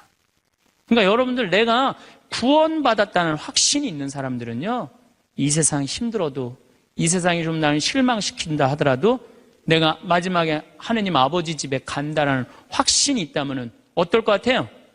항상 기쁠 수 있어요. 항상 기쁠 수 있어요. 근데 여러분들이 지금 어디에 욕심이 꽉 차 있느냐면은 이 세상에 욕심이 꽉 차 있는 거예요. 그렇기 때문에 여러분들이 참 신앙인이 못 되는 거예요. 신앙의 기본은 기쁨이다. 그래서 사도 바오로가 저는 항상 기뻐하여라. 이 말 굉장히 심오한 얘기 같아요. 그러고 난 다음에 끊임없이 기도하여라. 이거 아주 또 중요한 얘기죠. 여러분들 어떠세요? 우리 천주교 교우들 기도 참 열심히 해요. 근데 무슨 기도를 열심히 하느냐면 간구 기도를 너무 열심히 해. 이 미사 지향을 내가 우리 생태마을에 피성 참 1년 내내 많이 와요. 구역장님, 반장님들, 노인대학, 레지오, 별 개인, 프레스티움, 별 단체가 다 와요. 정말 열심한 사람들이 우리 생태마을에 오세요. 근데 미사 지향을 보면은요, 기가 막혀요. 전부 뭐냐면은 대학 입시 합격해달라는 거. 그 다음에 딸 결혼시켜달라는 거. 그 다음에 딸 애 생기게 해달라는 거. 임용고시 합격하게 해달라는 거. 그 다음에 전세 나가게 해달라는 거. 월세 나가게 해달라는 거. 지금 분쟁이 걸려있는데 분쟁 잘 되게 해달라는 거. 이런 게 미사 지향이에요. 여러분 진정한 미사 지향은 내 영혼의 구원을 위해서. 오늘 나를 위해서 미사 넣으신 우리 교우가 한 분인데 난 너무너무 고마워요. 나를 위해서 미사를 넣어야 돼요. 근데 우린 너무너무 간구 기도가 많아. 간구 기도를 자꾸 하느님께 드리다 보면은 내가 신앙이라는 건 내가 하느님의 뜻을 실천하려고 신앙생활하는 거예요. 근데 간구 기도를 자꾸 하다 보면은 나중에 보면 하느님이 내 뜻을 실천하고 있어. 하느님이. 그러니까 내가 하느님의 종이 아니라 누가 내 종이 돼 있어? 하느님이 내 종이 돼 있는 경우가 너무 많아. 하느님 내 종이 돼 있는 경우가. 그 신앙이 올바르지 않아요. 여러분들 자녀들이 30살까지 키워놨어. 그랬더니 자녀가 와갖고 어머니 아버지 나 이렇게 30살까지 키워주셔서 너무 감사합니다. 차를 좀 그랜저로 바꿔드릴까요? 핸드폰을 좀 좋은 걸로 큰 걸로 바꿔드릴까요? 텔레비전 LED로 바꿔드릴까요? 집을 천당역 분당으로 옮겨드릴까요? 이런 자식은 토요일날 온다면 기다려져요? 안 기다려져요? 기다려지죠? 근데 올 때마다 엄마 나 이번에 우리 애가 대학 들어가는데 엄마 학비 좀 대줘. 거기 땅 있잖아. 그거 팔아갖고 학비 좀 손자 학비 좀 대줘. 엄마 나 차 좀 바꿔줘. 엄마 나 집 좀 강남으로 가게 좀 돈 좀 줘. 맨날 올 때마다 징징거리면서 달라고 그러는 자식. 엄마 나 토요일날 집에 갈게. 그럼 무서워요 안 무서워요? 무섭죠? 하느님도 똑같아요. 이렇게 하면 눈 두 개 콧구멍 두 개 그냥 다 주셨는데 여러분들이 묵주기도 9일기도 책 딱 펼치고 묵주 딱 붙잡으면요 하느님이 깜짝 놀라는 거야. 이번 때 뭘 달라고 저게 또 9일기도 시작하나. 그렇게 많이 줬는데 헌금이나 많이 하면서 달라면 내가 이해를 해. 여러분들 1,000원짜리하고 10,000원짜리가 길 가다가 만났대요. 1,000원짜리가 10,000원짜리한테 물어봤대요. 너 요즘 어떻게 지내느냐? 그랬더니 10,000원짜리가 나 요즘 너무 바쁘다고. 한국 시리즈 야구 구경도 가야 되고 연극도 보러 가야 되고 갈비도 먹으러 다녀야 되고 여행도 다녀야 되고 교회도 다녀야 되고 너무 바쁘다고. 이 파리 나무 십자가 공연도 보러 가야 되고 너무 바쁘다고. 그러니까 10,000원짜리가 또 예의상 1,000원짜리한테 물어봤어요. 그러는 너는 어떻게 지내느냐 그랬더니 1,000원짜리 하는 말이 나는 사는 게 하나도 재미가 없어. 그날이 그날 같고 매일 똑같아. 뭐가 그렇게 그날이 그날 같은데? 그랬더니 1,000원짜리가 하는 말이 나는 하는 일이라고는 성당 다니고 또 성당 다니고 성당만 다녀 그러더래요. 아니 하느님한테 헌금이나 많이 하면서 시키면 내가 이해를 해. 딸랑 1,000원 주면서 뭐 이렇게 부탁하는 게 많아요. 미사 예물도 그래. 내가 보면은 이렇게 10,000원짜리 미사 예물 넣고 막 10명씩 쓰는 사람들 많아요. 그 한 사람당 1,000원이야, 한 1,000원. 내 얘기가 아니야. 내 동창 신부 얘기예요. 내 동창 신부님 얘기, 송영호 뻘건이 신부님 얘기예요. 나 좋은 거 배웠어요. 그 신부님한테. 아니, 하느님한테 미사 예물을 내면서 1,000원을 내면서 10,000원을 내면서 10명을 쓰면 어떻게 해. 그러니까 하느님이 1,000원 받고 너무 바빠요. 1,000원 받고. 헌금이나 많이 하면서 달라면 내가 이해를 해. 딸랑 1,000원 하면서 그냥 자꾸 간구 기도를 하다 보면 하느님을 시험하게 돼요. 참. 수많은 사람들이 우리 평창 생태마을을 요즘 방문하고 있어요. 보통 하루에 한 100분 정도 방문하시는 것 같아요.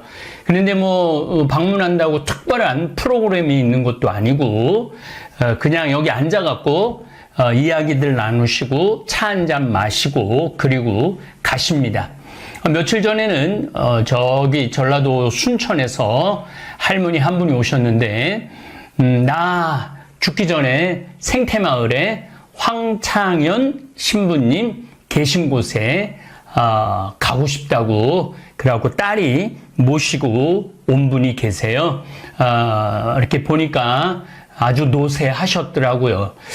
많은 분들이 제가 그렇게 뭐 대단한 사람 아닌데 저 한번 보려고 마음 먹고 그렇게 많은 분들이 방문을 하세요. 그래서 제가 어떤 책임감을 느끼느냐 하면은 대한민국에서 내가 행복 전도사, 행복 강사로서 많은 책임감을 느낍니다. 이 3일 동안 전라도 전주하고 여수를 다녀왔습니다.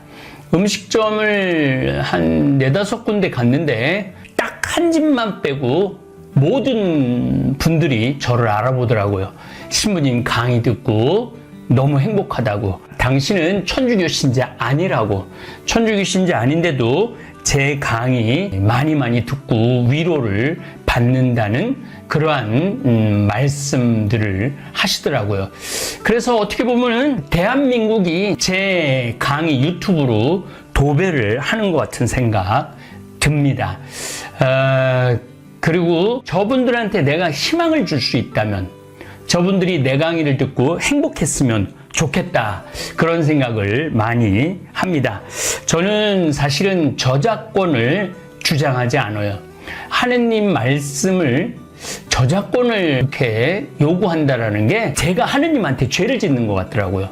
온 세상 사람들한테 기쁜 소식을 전해야 되는데 그 돈 몇 푼 된다고 저작권을 주장을 하나. 그래서 제 강의 편집해서 올리는 거 막지 않습니다.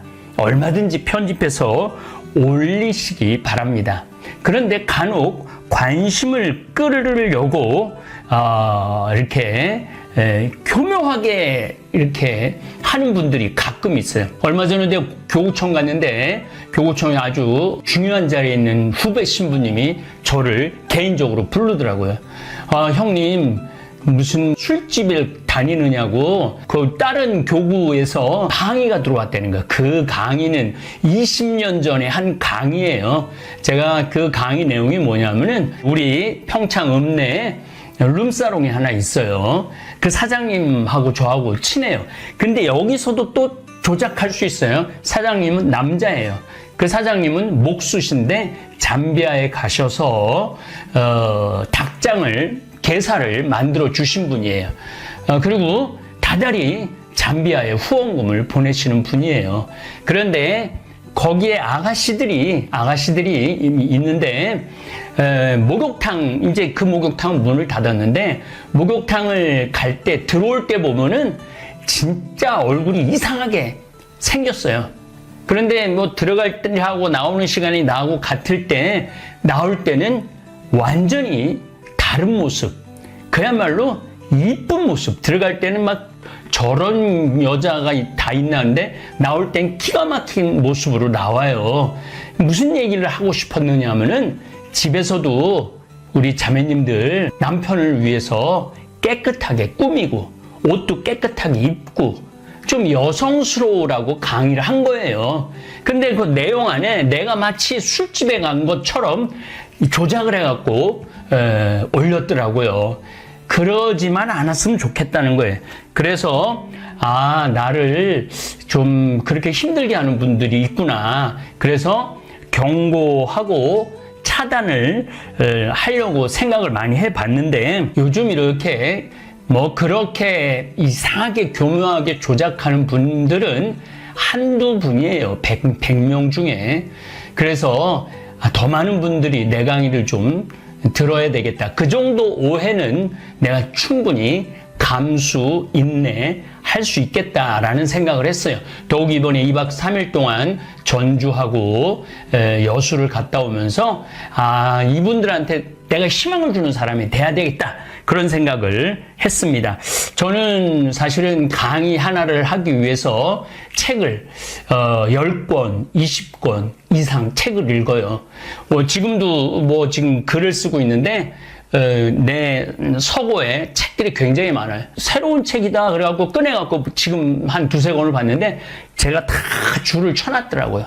그리고 줄을 치면서 느낌도 다 써놨더라고요. 그렇게 열심히 공부하고 강의 준비한 거를 내가 그런 오해 때문에 저작권 주장을 한다라는 게 제가 소인배가 되는 것 같더라고요. 그래서 다시 풀어놓기로 했습니다.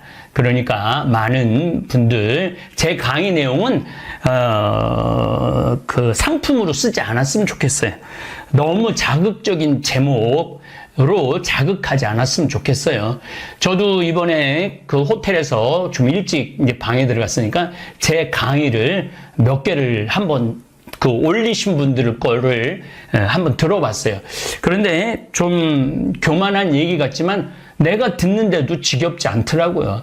그냥 참 내용이 20년 전에 한 강의도 또 30년 전에 한 강의 내용도 지금 들어도 별반 그렇게 큰 혼동이 없는 내용들이 많더라고요. 사는 이야기 많이 했죠. 제가 30년 전에 이제는 노인의 시대가 될 거다.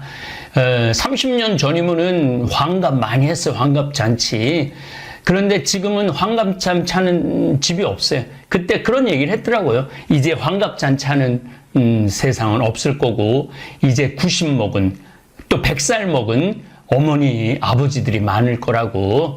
그래서 그런 농담도 했더라고요. 100살 먹은 할머니가 아들이 살아있는지 죽어있는지도 모를 때가 많아요. 그러니까 정말로 이 노인의 세상, 이거를 우리가 준비를 잘해야 된다. 그런 이야기를 참 많이 했더라고요. 또 자식한테 돈 쏟아 놓으면은 여러분들 인생 깡통 차는 인생이 된다고. 그리고 세상에서 제일 중요한 건 부부다. 그리고 또 환경 이야기 많이 했어요. 이제 사실은 제가 제 환경 강의를 들어보시면은 그게 다 20년 전에 한 강의 내용이에요. 근데 지금은 현실이 돼 있죠. 이 2030년부터 환경에 대한 공격을 받을 거라고 그러는데 벌써 몇 년 전부터 공격을 받기 시작했고 지금 2024년은 본격적인 공격이 시작됐다고 봐야 돼요.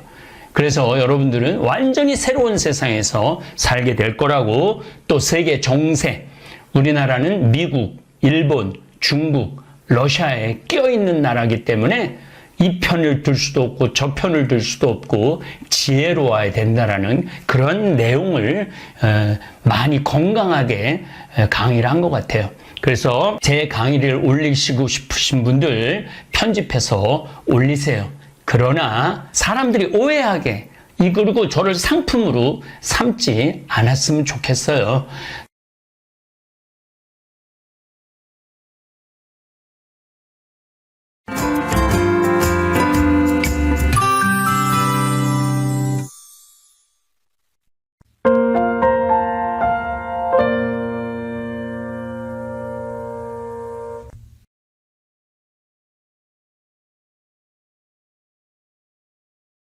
저는 사실 유튜브 수입이 그렇게 많지 않습니다. 여러분들이 생각하는 것보다 훨씬 적습니다. 왜냐하면 저는 광고를 안 넣어요. 가능한 한 광고를 안 넣고 내 강의만 온전하게. 요즘 뭐 새로운 콘텐츠가 많아갖고 내용들이 많아갖고 광고 삽입을 많이 하는데 얼마 전에도 한번 또 유튜브에서 업그레이드 해갖고 아무 때나 광고가 막 들어오게 해놨는데 저희들은 그런 거 안 합니다. 제가 이렇게 강의 열심히 하는 거는 대한민국이 행복했으면 좋겠어요. 그래서 제가 공식적으로 제가 내일 미국으로 또 출장을 떠나는데 공식적으로 말합니다. 이제 저작권 침해 차단 경고 이런 거 안 하겠습니다. 대신 제 이야기 정말로 유익하고 재밌는 내용들이 많이 들어있어요. 그래서 그런 유익하고 재미난 거를 더 많은 대한민국 국민들이 듣고 행복했으면 좋겠어요. 그래서 요즘 참 트럼프니 바이든이니 네타냐후든 시진핑이든 일본 총리든 참 복잡하죠. 더욱이 우리나라가 석유가 나느니 마느니 그런 정말 답답한 이야기들이 너무너무 많죠. 그런 와중에 제 강의를 통해서 대한민국 국민들이 행복했으면 좋겠어요. 제가 이렇게 이번에는 전라도를 중심으로 여행을 다녀왔는데 참 아름다운 나라예요. 정말로 잘 가꿔진 나라예요. 그래서 우리 이 아름다운 나라에서 대한민국 국민들이 행복했으면 좋겠습니다.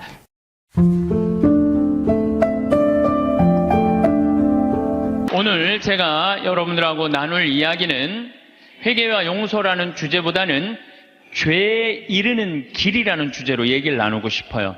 어떻게 하면 우리가 죄 짓고 살 수 있나, 그런 주제를 가지고 얘기를 하도록 하겠습니다. 여러분들, 세상에 살면서 우리가 죄 안 짓고 살 수 있는 사람 있을까요, 없을까요? 이 세상 사는 한 죄 안 짓고 살 수 있는 사람은 단 한 사람도 없어요. 저는 죄 질 것 같아요, 안 질 것 같아요? 저도 져요. 저도 져요. 제가 평택에 처음에 32살 때 본당 신부로 나갔을 때 교우들이 거의 4,000명이 넘었어요. 32살에 4,000명이 넘는 본당 신부를 했으니까 얼마나 잘하고 싶겠어요. 주일날 미사가 끝나면은 대미사 한 1,000명 정도 미사 참여로 왔어요. 그러면은 그 미사 끝에 성당 마당에서 그 교우들 손 한 번씩 잡아주려고 한 분도 안 빼고 손을 잡아주면서 눈 마주치면서 일일이 말은 다 못했지만 눈으로 잘 지냈느냐, 잘 지내라, 이런 마음으로 눈인사까지 다 했어요. 그런데 어떤 경우는 또 교우가 손을 붙잡고 지난주에 우리 집 애가 아파서 병원에 갔다 왔다 이런 얘기를 하면 또 그 얘기 들어줘야 되잖아요.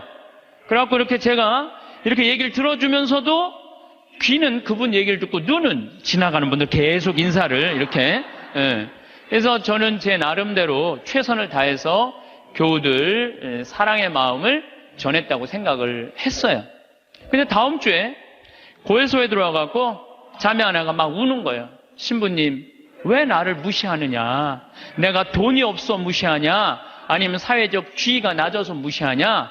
내가 세상에서까지 무시받는데 성당에 와서까지 무시를 받아야 되느냐?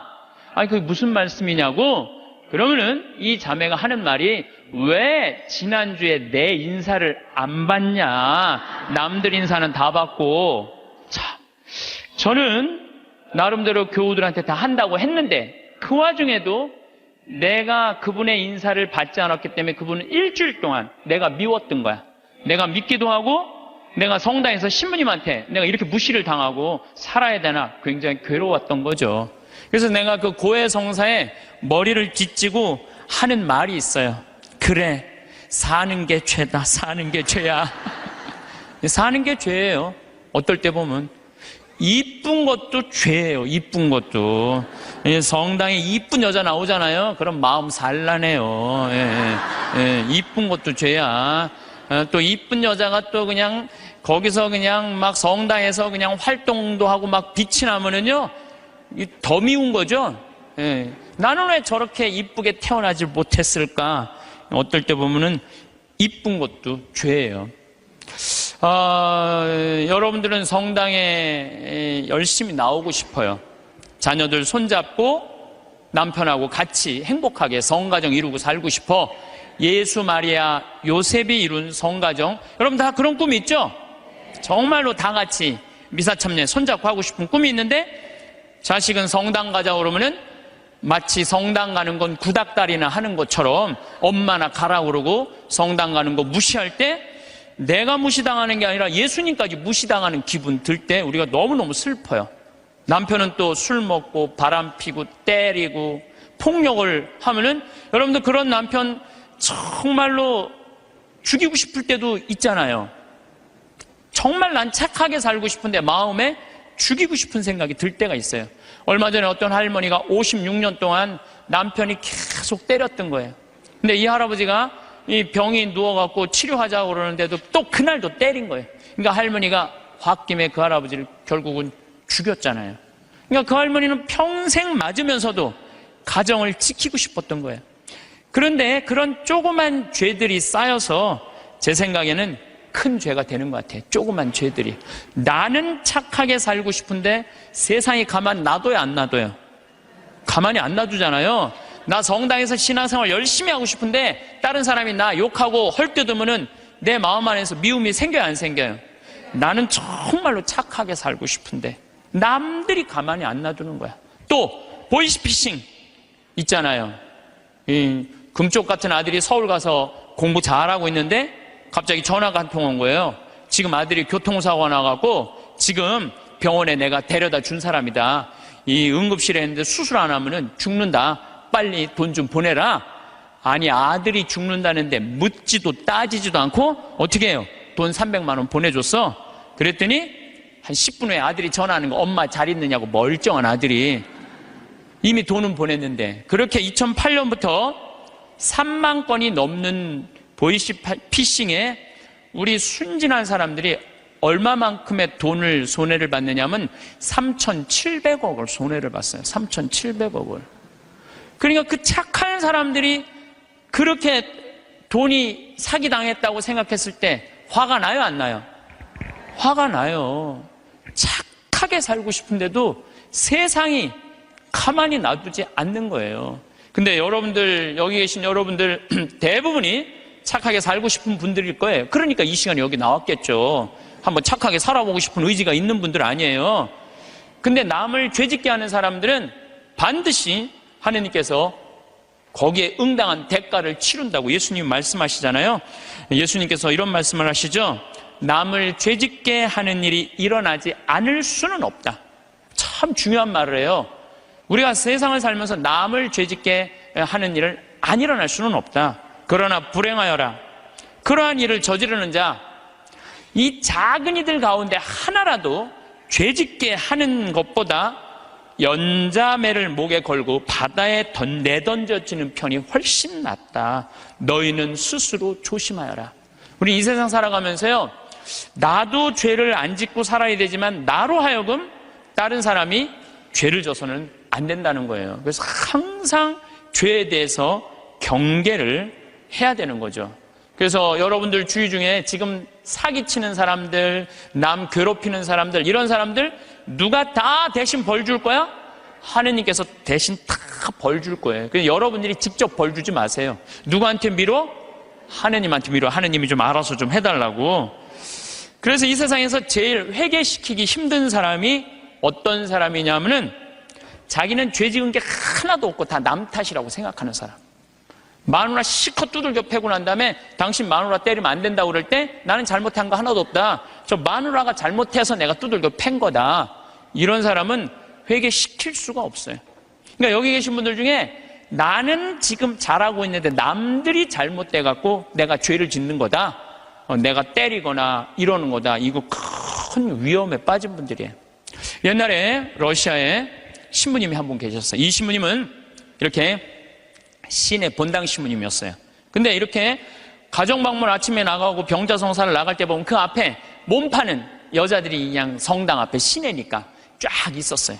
그래갖고 밤새 막 옷 그런 거 그냥 빨아놓고 걸어놓으면은 신부님이 나가면서 회개하라고, 니네들 때문에 수많은 사람들이 죄 속에 빠지고 너희들도 죄의 굴레 속에서 산다고, 회개 안 하지면은 너희들은 지옥에 갈 것이라고. 신부님 나갈 때 또 들어올 때 또 그냥 밤에 그냥 여자들이 그냥 몸 판다고 쫙 이상하게 옷 입고 앉아 있으면은 그냥 신부님 눈꼴이 시잖아요. 그러니까 뭐라 그래? 회개하라고. 너희들 그렇게 죄 지면은 지옥에 갈 거라고. 그래서 신부님이 평생 그 여자들한테 회개하라고 얘기를 했어요. 그래도 이 여자는 먹고 살아야 되니까 그냥 신부님이 그럴 때마다 눈물을 흘리고 회개를 했어요. 그런데 신부님이 그렇게 열심히 하늘나라 선포하다가 돌아가셨어요. 돌아가셨는데 신부님이 돌아가신 날 그 성당 앞에서 맨날 몸 팔던 여자도 같이 죽은 거야. 똑같은 날. 그래갖고 이제 베드로 성인 앞에 가갖고 이제 천당, 지옥, 연악, 도정을 딱 받으려고 이렇게 줄 서서 있는데 신부님이 가만히 보니까 평생 몸 팔고 살던 여자가 앞에 딱 서 있는 거야. 이 여자가 내 앞에 있네? 그래갖고 이제 저 여자 평생 죄 짓고 산 여자니까 저 여자는 지옥에 갈 거야. 그리고 이렇게 있는데 베드로 성인이 그 여인을 보더니 안다는 듯이 싹 웃으면서 이 치부책을 대충 넘기는 거야. 대충 넘기더니 핸대는 소리가 천당 도장을 딱 찍어주는 거야. 신부님이 뒤에서 기가 막히잖아요. 저 여자가 어떻게 산 거 알면은 천당이라는 도장을 찍어줄 리가 없는데, 저런 여자가 천당이면은 나는 만당이겠다. 만당. 저런 여자가 천당이면 난 만당이겠다. 그래갖고 신부님 차례가 딱 됐는데 베드로 성인이 신부님을 딱 보더니 안 됐다는 듯이 이렇게 쳐다보더니 이 장부를 자세히 꼼꼼히 넘기는 거예요. 그러더니 베드로 성인이 신부님은 지옥이라고 지옥 도장을 딱 찍은 거예요. 신부님이 따졌죠. 지금 베드로 성인 제정신이냐고. 평생 몸 팔고 산 저 여자는 천당이고 하느님 나라 평생 선포하고 산 난 왜 지옥이냐고. 이유를 대라고. 그랬더니 또 신부님이 또 컴플레인을 하니까 이거 그냥 넘어갈 수가 없어서 그럼 내가 장부를 다시 한번 보겠다고. 그랬더니 그 여자 장부를 막 넘기더니 이 여자 천당 맞다고. 그리고 신부님 장부를 다시 보니까 신부님 지옥 맞다고. 이유가 뭐냐? 그랬더니 베드로 성인이 이런 말을 해요. 이사야전서 1장 18절에 이런 얘기가 있다. 신부님 아느냐? 주님께서 말씀하신다. 오너라, 오늘 10일을 가려보자. 너희의 죄가 진홍빛 같아도 눈같이 희어지고 다홍같이 붉어도 양털같이 되리라. 하느님께서는 아무리 죄를 많이 져도 하느님이 따지기 시작하면은 진홍같이 불러도 눈같이 희어질 거다. 다홍같이 붉어도 양털같이 희어진다. 그리고 내가 2000년 전에 내가 예수님한테 물어본 거 당신 기억 안 나느냐고. 베드로 성인이 이 루카복음 17장 4절에 주님, 제 형제가 죄를 지으면 몇 번 용서해 줘야 됩니까? 17장 4절에는 뭐라고 그러냐면 하루에 7번 잘못해갖고 7번 다 와서 용서해 달라고 그래도 용서해 줘라. 나는 그렇게 배웠다.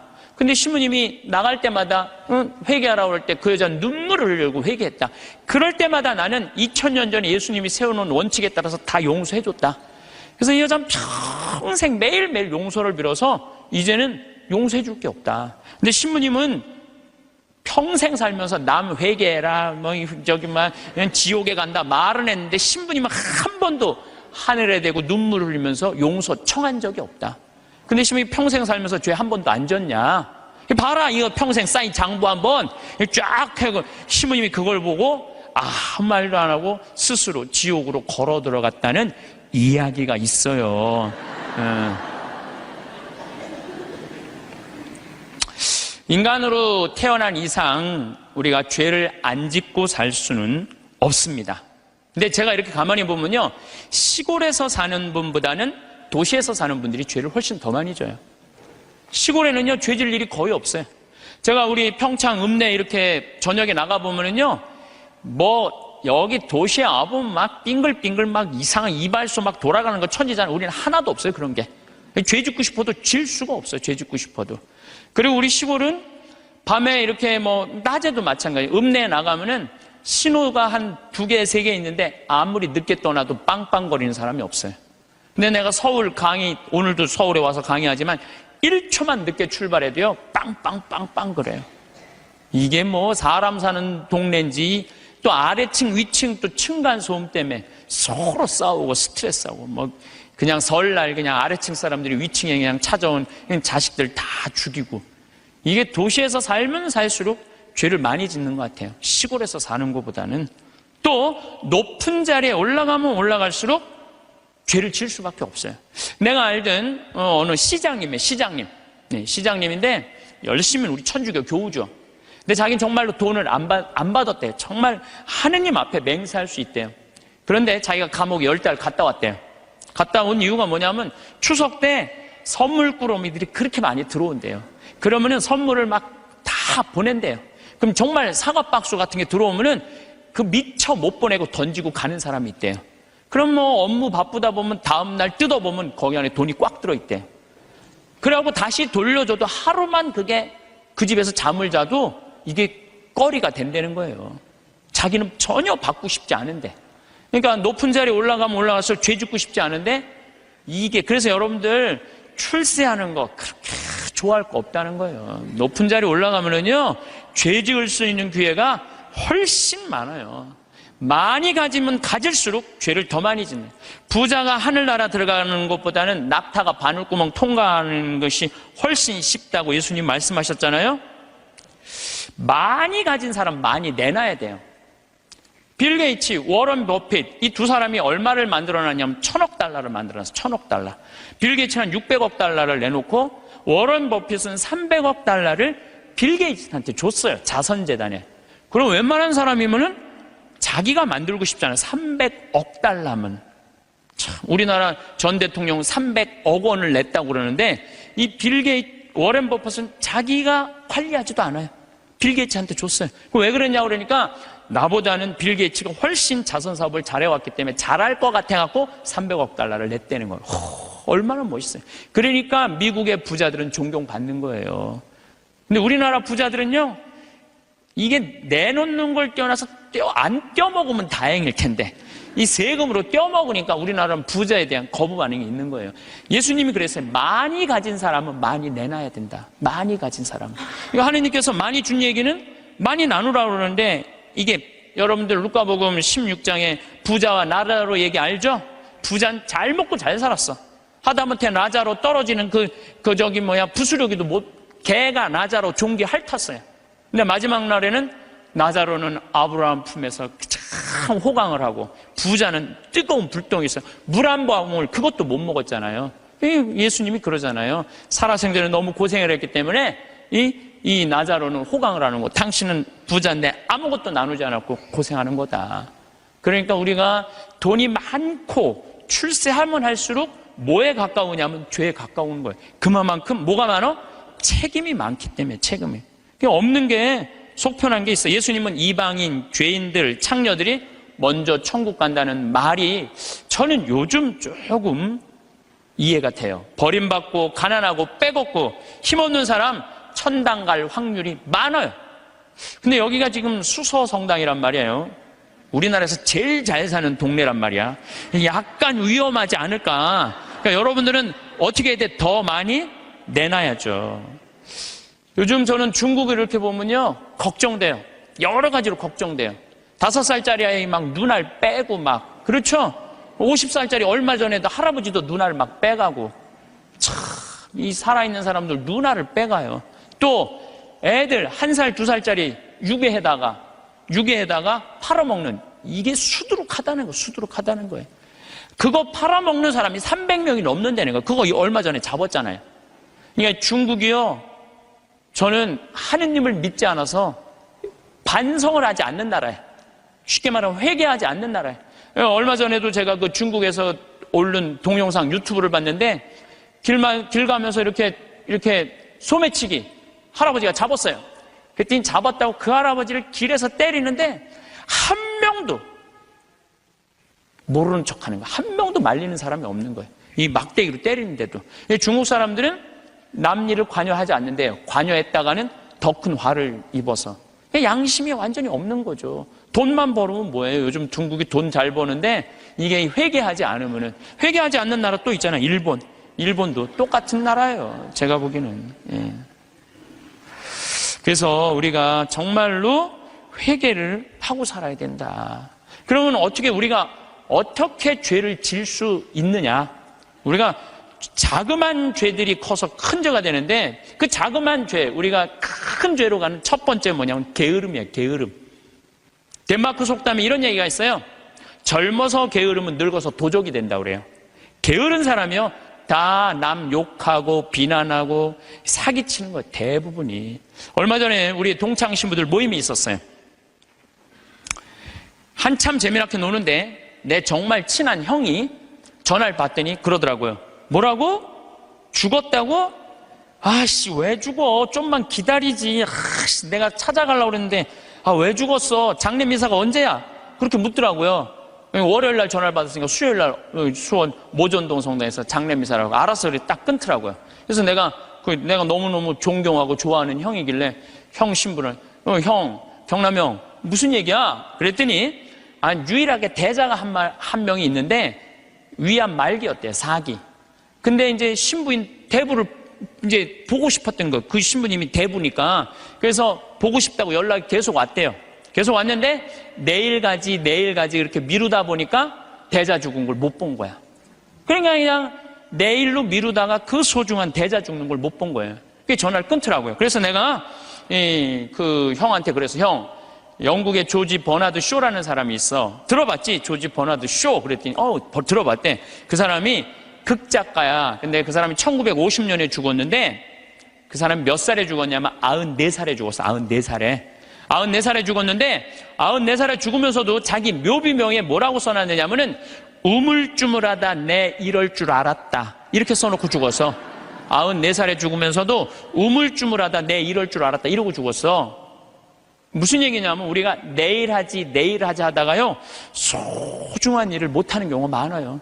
이 게으른 사람들이요 내일 할게 그러다가요 아무 일도 못하고 죽는 경우가 많아요. 어떤 게으른 처녀가 있었어요. 이 처녀는 아무것도 하기 싫은 거야. 머리도 안 감고 세수도 안 하고 이빨도 안 닦고 그냥 감기를 그냥 코에다 맨날 달고 사는 거예요. 밥도 자기 손으로 안 해먹고 자도 그냥 이불 속에 들어갔다가 그대로 터널 만들어 놓고 그대로 나오는 그런 여자예요. 근데 나머지는 아무것도 내 손으로 안 하는데 꼭 하나 자기가 해야 되는 일이 있어요. 똥은 자기가 싸야 돼요. 똥은 자기가 싸야 돼요. 똥은. 그 똥도 그냥 며칠 그냥 미루다가 그냥 도저히 배가 아파갖고 어쩔 수 없을 때 이제 옛날에 그냥 그 화장실 뒷간에 이제 똥 누러 가는 거죠. 똥을 이렇게 앉아서 팔짱을 이제 다리 사이에 끼고 이렇게 보는데 사는 게 너무너무 괴로운 거, 귀찮고. 사는 게 힘들어, 귀찮고 죽겠다. 근데 감기가 걸리니까 또 힘을 주려니까 콧물이 쭈르륵 나와갖고 발판에 딱 단 거예요. 발판에 딱 닿는데 웬만한 여자 같으면 손을 꺼내갖고 이걸 훔칠 텐데 여기 무릎 이거 쪼그린 데서 팔 빼는 게 귀찮은 거야. 이렇게 쳐다보고 있는데 구데기가 한 마리 지나가다가 웬 흰 기둥이 있단 말이야. 이게 뭔가 하고 구데기가 타고 올라오기 시작했어요. 막 타고 올라오는 거야. 막 타고 올라오는데 구데기까지 날 귀찮게 하네. 그리고 막 코끝에 보일랑 말랑 할 때까지 온 거야. 이제 코끝에까지 막 와갖고 귀찮아 죽겠네. 이제 손을 빼갖고 내가 훔쳐야 되겠다. 그런데 갑자기 바깥에서 노크 소리가 땅땅 들린 거예요. 그랬더니 이 여자 너무 깜짝 놀라고 어떻게 했냐면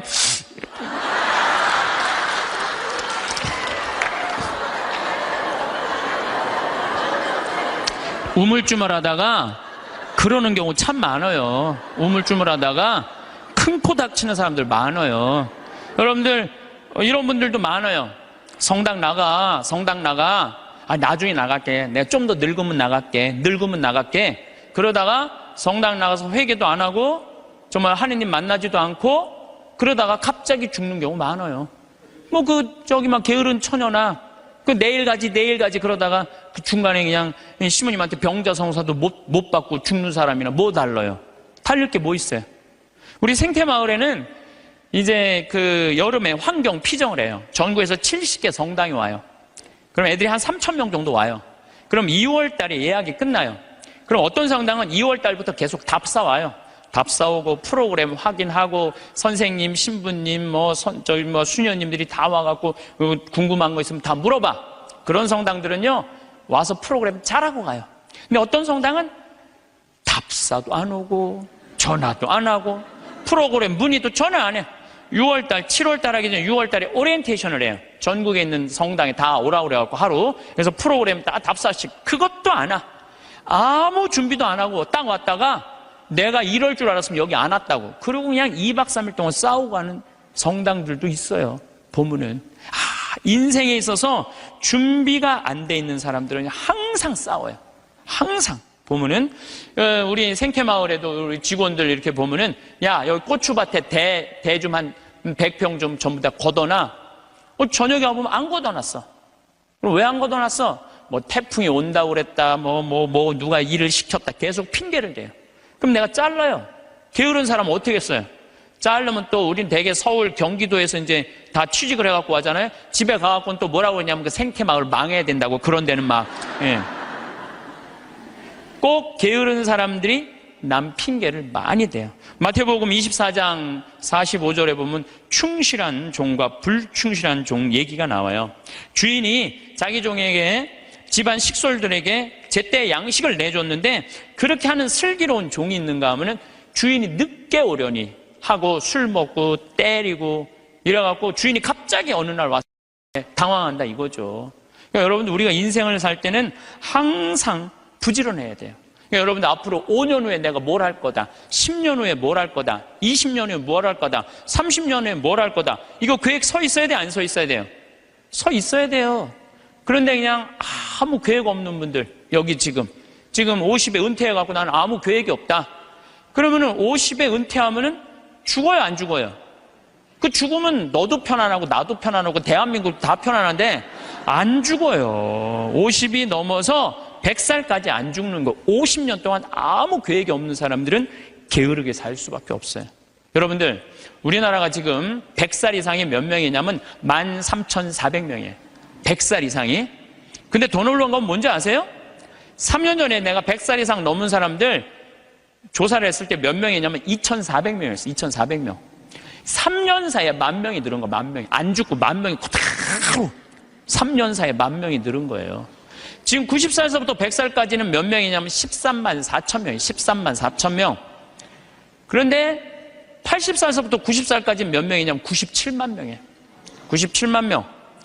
근데 70살부터 80살까지 몇 명이? 270만 명, 273명. 그래서 65세 이상이 몇 명이? 613만 명, 613만. 근데 이분들이 안 죽고 그대로 가는 거야, 이제. 안 죽고 그대로 가는데 계획이 있어요, 없어요? 계획이 없는 거예요. 이거 큰일이에요. 저는 제가 신학교 때 무슨 세미나를 했느냐면은 30년 전 얘기예요. 신학교 때 무슨 세미나를 했느냐면은 앞으로 주 5일째가 되면은 사람들 성당 안 간다. 토요일 날, 일요일 날 놀러 나가지 성당 안 간다.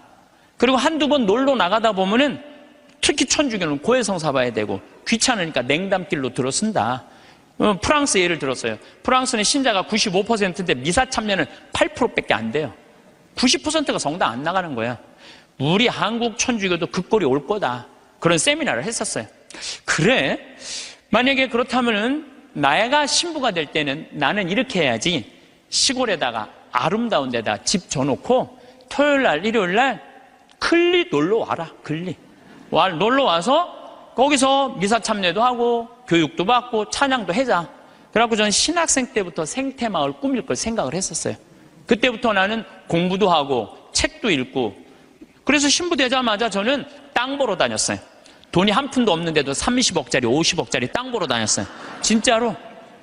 근데 한 15년 전에 교구에서 평창에 땅 있으니까 쓰라고 저한테 허락을 했어요. 그래서 저는 15년 전부터 생태마을을 꾸민 거예요. 쫙 꾸몄죠. 이제 지금 거의 이제 제가 이제 신부된 지 20년이 넘었는데 우리 생태마을을 20년 동안 꾸며놓으니까요. 너무 행복한 거예요. 막 봄에는 마로니에, 자기나무, 그 다음에 벚나무, 별꽃이 다 피는 거예요. 참 아름다워요. 요즘 가을엔 또 단풍이 그냥 기가 막혀요. 그러니까 여러분도 한번 생각을 해봐. 여러분도 한 5평짜리 내가 정원을 꾸며놨을 때 그 이 정원이 이쁘면 행복해, 안 행복해요? 근데 내 정원은 15,000평이야. 15,000평. 15,000평이니까 나는 그걸 보고 있으면요, 너무 행복한 거예요. 나는 하느님께서 우주를 나는 15,000평을 만드는데 하느님은 우주를 창조했잖아. 우주를 창조하고 뭐라 그랬어요? 보시니 참 좋았다. 첫날도 보시니 참 좋았다. 둘째 날도 보시니 참 좋았다. 셋째 날도 보시니 참 좋았다. 여섯째 날 마지막 인간 만들어 놓고 보시니 참, 나는 그 느낌 아니까. 예. 이게 내가 이 평창 생태마을을 꾸며놓으니까 교우들도 많이 오고, 그랬더니 이제 주교님께서 저를 부르시더니 수원 교구에 15만 평이 있다는 거예요. 여주에. 거기를 생태마을로 꾸미라는 거예요. 그래서 요즘 제가 그 생태마을 꾸미느냐고 진짜 바빠요. 그러니까 그냥 하루가요, 금쪽 같아요. 이 15,000평 꾸미는데 15년 걸렸는데 15만 평 꾸미려면 몇 년이 걸릴 것 같아요? 이제 경험도 있고, 나름대로 이제 역량도 생겼으니까 거기 한 10년 정도는 충분히 꾸밀 것 같아요. 그러니까 저는 60살 때까지 할 일이 줄을 서서 기다리고 있는 거예요. 그러니까 게으를 시간이 없는 거예요. 게으를 시간이. 근데 이번 3월 달에 아프리카 잠비아를 갔는데 80만 평의 농토를 수녀님들이 갖고 있더라고요. 근데 2만 평밖에 안 한 거, 2만 평밖에. 그래서 수녀님, 왜 이 넓은 농토를 다 풀밭으로 그냥 황무지로 놔두고 왜 2만 평밖에 농사를 못 짓느냐? 그랬더니 신부님, 기계가 아무것도 없는데 손으로 한 사람이 최대한 농사 지을 수 있는 게 1,000평이에요. 1,000평. 거기 한 20명 되는데 20명이 다 줘봐 2만 평밖에 못 하는 거. 기계 살 돈이 없다는 거예요. 그래서 내가 수녀님한테 약속을 했어요. 수녀님, 내가 한국에 가갖고 포크레인, 트랙터, 경운기 다 사서 보내줄 테니까 걱정하지 말아라. 내가 내년에는 이 80만 평 완전히 농장으로 만들어주겠다. 그렇게 약속을 그냥 하고 왔어요, 제가. 그냥 하고 왔는데, 아니, 여기 딱 한국에 와갖고 제가 강의 때 몇 번 얘기했어요. 좀 도와줬으면 좋겠다. 한 2억 정도면 될 것 같으니까 여러분들 도와줬으면 좋겠다. 근데 교우들이 또 우리 절에 다니시는 분들, 교회 다니시는 분들까지 보내주는 거예요. 근데 3억이 들어왔어. 난 2억이면 되는데 굳이 3억까지 들어와. 3억. 그런데 막상 포크레인을 사고 트랙터를 사고 경운기를 사고 이래 보니까 딱 3억이 드는 거예요. 그러니까 하느님 계산하고 내 계산하고는 달랐던 거예요. 하느님은 3억인데 제가 왜 2억이라고 그럴까? 하느님이 3억을 보내준 거죠. 근데 요즘은 시절이 좋아갖고 택배로 다 가요.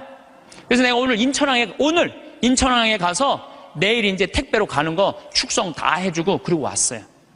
그러니까 이제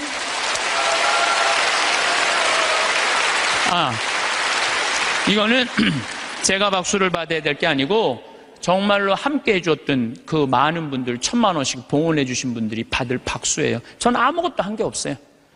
그러니까 이제 거기 가고 이제 80만 평 농토를 꾸미고 거기를 나는 대학까지 해줄 생각이에요. 대학까지. 그 대학까지 만들어주려고 생각을 해보니까 또 한 10년은 내가 그러니까 난 70살 때까지 일이 기다리고 있는 거야. 70살 때까지 우리 신부들이 70에 은퇴하거든요. 근데 은퇴하기 전까지는 나는 일이 기다리고 있는 거예요. 게으르지 않을 수 있는 거죠. 그럼 이제 70살 넘어서는 뭘 할까? 우리 동창 신부들끼리 모여갖고, 야, 우리가 70살이면 지금 70에 은퇴하라고 그러는데 70이면 지금 다 아저씨 같잖아요. 그렇죠?